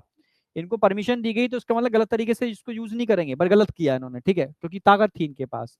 इतना ही नहीं, हमारी टर्मरिक और नीम को भी इन्होंने पेटेंट करा लिया, हमारी टर्मरिक और नीम को भी पेटेंट करा लिया, ठीक है। और टर्मरिक को तो आप पता है, आपको सदियों से यूज करते आ रहे हैं, और नीम पता है आपको, नीम की जो बार्क होती है, छाल, उसको हम डिफरेंट टाइप के फंगल इन्फेक्शन में यूज कर रहे हैं, डिफरेंट टाइप के डिसीज में यूज कर रहे हैं नीम को, नीम का ऑयल यूज करते हैं, उसको भी पेटेंट करा लिया, ठीक है, समझ रहे हो, ये इनकी लेगेसी है, ठीक है। अब बायोपायरेसी की बात करता हूँ, ये बायोपायरेसी में आते हैं। वैसे पायरेसी समझते हो, चुराना, पायरेसी क्या, सीडी की पायरेसी कर ली, उसकी पायरेसी कर ली, फिल्म की पायरेसी कर ली, ये तो एक जनरल टर्म है, आप जानते होंगे, ठीक है। जैसे ये कंट्री जो डेवलप कंट्री थी ना, वो क्या करती थी, अनडेवलप्ड कंट्री के अंदर आते थे। जैसे मैं एक बताऊंगा, मतलब जो आदिवासी होते हैं उनको पुरानी नॉलेज बहुत होती है कि किस प्लांट में क्या प्रॉपर्टी है, ठीक है। वो मतलब बड़ी से बड़े असाध्य रोगों के अंदर वो उन प्लांटों को, अब जैसे इंडिया की बात करूं तो इंडिया का आयुर्वेदा बहुत फेमस था उस समय, ठीक है। मतलब उस समय जो आयुर्वेदिक लोग थे, जब तक्षशिला नहीं जलाया गया था, तक्षशिला नहीं जलाया गया था, तब की बात कर रहा हूँ, हमारे पास जो लिटरेचर था वो इतना खतरनाक लिटरेचर था कि हम बड़े से बड़े असाध्य रोग को भी ट्रीट कर सकते थे प्लांटों की हेल्प से। वो लिटरेचर था पर जल गया, ठीक है। और जो नॉलेज रखते थे उनको मार दिया गया, जिससे हम वापस बैक में चले जाए, ठीक है। तो इंडिया ऑलरेडी बहुत बहुत बहुत डेवलप था, ठीक है। उस समय उसको सोने की चिड़िया कहा जाता था, मतलब हमारी जीडीपी सबसे हाई पे थी, ठीक है। समझ रहे हो इतना, जब तुम जब बैक पास्ट पता करो तो मैं चीज समझ में आएंगी, हिस्ट्री पता करो, ठीक है। तो पायरेसी का मतलब था चुरा लेना। तो ये लोग जाते थे, उनसे इंफॉर्मेशन जुटाते थे और उनकी चीजों को वहां से चुरा लेते थे और उसको और मॉडिफाई करके अपनी कंट्री में बेचते थे। समझ रहे हो, इसी को पायरेसी बोलते हैं या बायो पायरेसी बोलते हैं। मैं एक एग्जांपल दे रहा हूँ बायो पायरेसी का, ठीक है, वही चीज लिख दी है इन्होंने। बहुत प्यारा एग्जांपल है। अब बेस्ट अफ्रीकन प्लांट था, ठीक है, बेस्ट अफ्रीकन प्लांट था पेंटा डिप्लेंड्रा ब्राजियाना। समझना, एक पेंटा डिप्लेंड्रा ब्राजियाना था, अफ्रीका, वेस्ट अफ्रीका के अंदर। इन दोस्तों ने क्या काम किया, अफ्रीका में गए, इस ब्राजियाना प्लांट की खास बात समझो, ठीक है। इस ब्राजियाना प्लांट के अंदर एक प्रोटीन होती है ब्राजीन, प्रोटीन होती है ब्राजीन, समझना, जो अप्रोक्सीमेटली 2000 टाइम्स स्वीट होती है शुगर से। तुम चीनी खाते हो ना, चीनी से भी 2000 गुना, एक गुना दो गुना नहीं, 2000 गुना मीठी होती है शुगर, ऐसी प्रोटीन। समझ रहे हो, समझ रहे हो। In addition brazzein is a low calorie, और इसको लो कैलोरी की तरह आप यूज कर सकते हो। लो कैलोरी स्वीटनर, यानी जिस किसी को मोटा नहीं होना है तो उसकी जरा सी प्रोटीन को यूज करेगा, एक टेबलेट को, सोचो वो कितनी बड़ी, मतलब कितनी चीनी के बराबर होगी, और कोई साइड इफेक्ट भी नहीं है चीनी के जो साइड इफेक्ट होते हैं, ठीक है। लो कैलोरी स्वीटनर की तरह इसको यूज करते हैं। तो इन्होंने क्या काम किया, उसको पेटेंट कराया, उसके जर्म प्लास को पेटेंट कराया, इतना ही नहीं, हो सकता है ये वापस ले लें पेटेंट को। तो उन्होंने इस ब्राजीन प्रोटीन के जीन को अपनी मक्का, मक्का जानते हो ना, मेज, ठीक है, मक्का के अंदर इनबिल्ट इंसर्ट कर दिया। अब जो ब्राजीन प्रोटीन इस, ठीक है, पेंट्रा डिप्लेंड्रा ब्राजियाना में बन रही थी, वो मक्का के अंदर बन रही है, ठीक है। उससे उन्होंने उसको आइसोलेट किया और आइसोलेट करके आज लो कैलोरी स्वीटनर पूरी दुनिया में बेच रहे हैं। समझ रहे हो, ये हैं दुष्ट, ठीक है। समझ में आया नहीं आया, इसको कहते हैं पायरेसी, चुरा लेना, बायो पायरेसी, ठीक है, बायोलॉजिकल प्रोडक्ट रिसोर्सेज को चुरा लेना, ठीक है। और यूएस इसके अंदर सबसे आगे रहता है इस चीज के अंदर, ठीक है, यूएसए सबसे आगे है इस चीज के अंदर, ध्यान रखना, ठीक है। चलो समझ में आ गया। अब एक चीज और मैं ऐड करूंगा इसके अंदर मेज कर्निल से नहीं, मक्का के दाने के अंदर ये प्रोटीन देखने को मिलती है। एक चीज ऐड करूंगा जो लेटेस्ट है, क्वेश्चन आ सकता है। क्वेश्चन क्या है, Indian parliament has recently clear the second, ये क्वेश्चन आ सकता है, second amendment of the Indian patent bill. ये ध्यान रखना, इसको याद रखना, क्योंकि अगला चुनाव आ रहा है, ठीक है। मोदी जी एक्टिवेट है, ये सब मोदी जी ने किया है, ठीक है। Second amendment of the Indian patent bill, ठीक है, इसको थोड़ा मॉडिफाई किया है। पहले जो बिल था उसके हिसाब से पेटेंटिंग बहुत टिपिकल थी, but second amendment of the Indian patent bill आने की वजह से पेटेंटिंग पहले से थोड़ी सी इजी हुई है, ठीक है। तो बाई चांस दे दें, कोई भरोसा नहीं है। That takes such issue into, ठीक है, कंसिडरेशन इंक्लूडिंग पेटेंट टर्म, ठीक है, emergency provisions and research and development initiative. भाई पहले के टाइम पर बहुत लंबी प्रोसेस होती थी, साल लगते थे पेटेंटिंग के, हमारे साल लग रहे हैं तब तक तो दूसरे लोग, समझ रहे, उसी चीज को बहुत जल्दी पेटेंट करा लेते हैं। पर अब इमरजेंसी टर्म्स, बहुत सारी चीजें आ गई, इमरजेंसी प्रोविजन आ गए इसके अंदर, यहाँ इसके थ्रू आप जल्दी पेटेंट करा सकते हो, ठीक है। तो second amendment act, second amendment act, पहले फर्स्ट था, सेकंड आ चुका है, कंपैरेटिव इजी है। समझ में आया नहीं आया, तो ये कुछ मैंने बातें बताई हैं, इथिकल इश्यू बताए हैं, ट्रांसजेनिक एनिमल बताए हैं, अलाइजा और, ठीक है, ऑटो रेडियोग्राफी बताई है मैंने, ठीक है। इतना आपको याद रखना है। टेक्निक सिर्फ दो ही थे, ये थ्योरी थी, और यहां आकर के आपकी एनसीईआरटी खत्म हो जाती है, ये चैप्टर खत्म हो जाता है। कुछ मैंने जो अंडरलाइन किए हैं बस उनको ध्यान रख लेना। कल से नया चैप्टर स्टार्ट होगा, एवोल्यूशन, ठीक है, पहला। दूसरा, कल शाम को एक इवेंट है, सबको आना है, मैं पहले से बोल रहा हूँ, कल शाम को एक इवेंट है, यूट्यूब पर संकल्प भारत के ऑफिशियल चैनल पर सभी लोग को आना है, ठीक है। और एक अच्छा सा इवेंट है, ठीक है, मतलब बढ़िया इवेंट है, अब तक का सबसे बेस्ट इवेंट होगा ये मान के चलो। अब जो इवेंट आ रहे हैं वो अब तक के सबसे बेस्ट इवेंट है, ठीक है। कहीं ना कहीं मतलब 2024 को टारगेट किया गया है, और बच्चे के लिए और बेटर क्या कर सकते हैं वो सारी चीजें हम लोग ध्यान में रख करके इस इवेंट को डिजाइन कर रहे हैं, ठीक है। तो कल शाम को मिलना है सभी को, डीपीपी अपलोड हो रही है, टेंशन लेने की जरूरत नहीं है आपको, ठीक है। ओके, और बस खुश रहो, मस्त रहो, ठीक है, लगे रहो। मिलते हैं कल के लेक्चर में सेम टाइम, ठीक है। थैंक यू बेटा। कल नया चैप्टर स्टार्ट कर रहे हैं, एवोल्यूशन, ठीक है। नया चैप्टर स्टार्ट कर रहे हैं, एवोल्यूशन, पहली बात। दूसरा, ठीक है, कल शाम को प्रोग्राम है, ठीक है, एक बड़े लेवल पर है, मेगा तरीके से इसको सेलिब्रेट कर रहे हैं, और मतलब ये कोई लॉन्चिंग वॉन्चिंग नहीं है, ठीक है, ये कुछ आपके लिए लेकर के आ रहे हैं, ठीक है, पहली बात। दूसरा, जो 3D एक्सपेरिमेंट्स हैं जो हम लोगों ने मतलब बिलीव नहीं करोगे बहुत कॉस्टली है, बट आपके लिए फ्री ऑफ कॉस्ट करवाए हैं, जिससे कि आप उसको खुद भी यूटिलाइज कर सको, ठीक है। उसको आप यूज करो, ठीक है, आप समझ रहे हो, उसको यूज करो जितना कर सकते हो, चीजें जो हम दे पा रहे हैं आपको, ठीक है, मतलब पूरी जद्दोजहद करके, तो उसको अगर आप यूटिलाइज ही नहीं कर पाओगे तो यार फिर मेहनत बेकार गई सारी की सारी ना। उसको प्रॉपर तरीके से यूटिलाइज करो, ठीक है। तो 3D को प्रॉपर तरीके से यूटिलाइज करो, ठीक है, जितना कर सकते हो। समझ में आया। दूसरा, कल जो इवेंट है, कल मिल रहे हैं हम लोग, पहले लेक्चर होगा फिर इवेंट होगा इवनिंग के अंदर, ठीक है। थैंक यू बेटा, ऑल द बेस्ट, बाय। हाँ, बिल्कुल। 2024 का लास्ट चैप्टर बचा हुआ है, evolution, 5 lecture only. Thank you, all the best बेटा, ऑल द बेस्ट।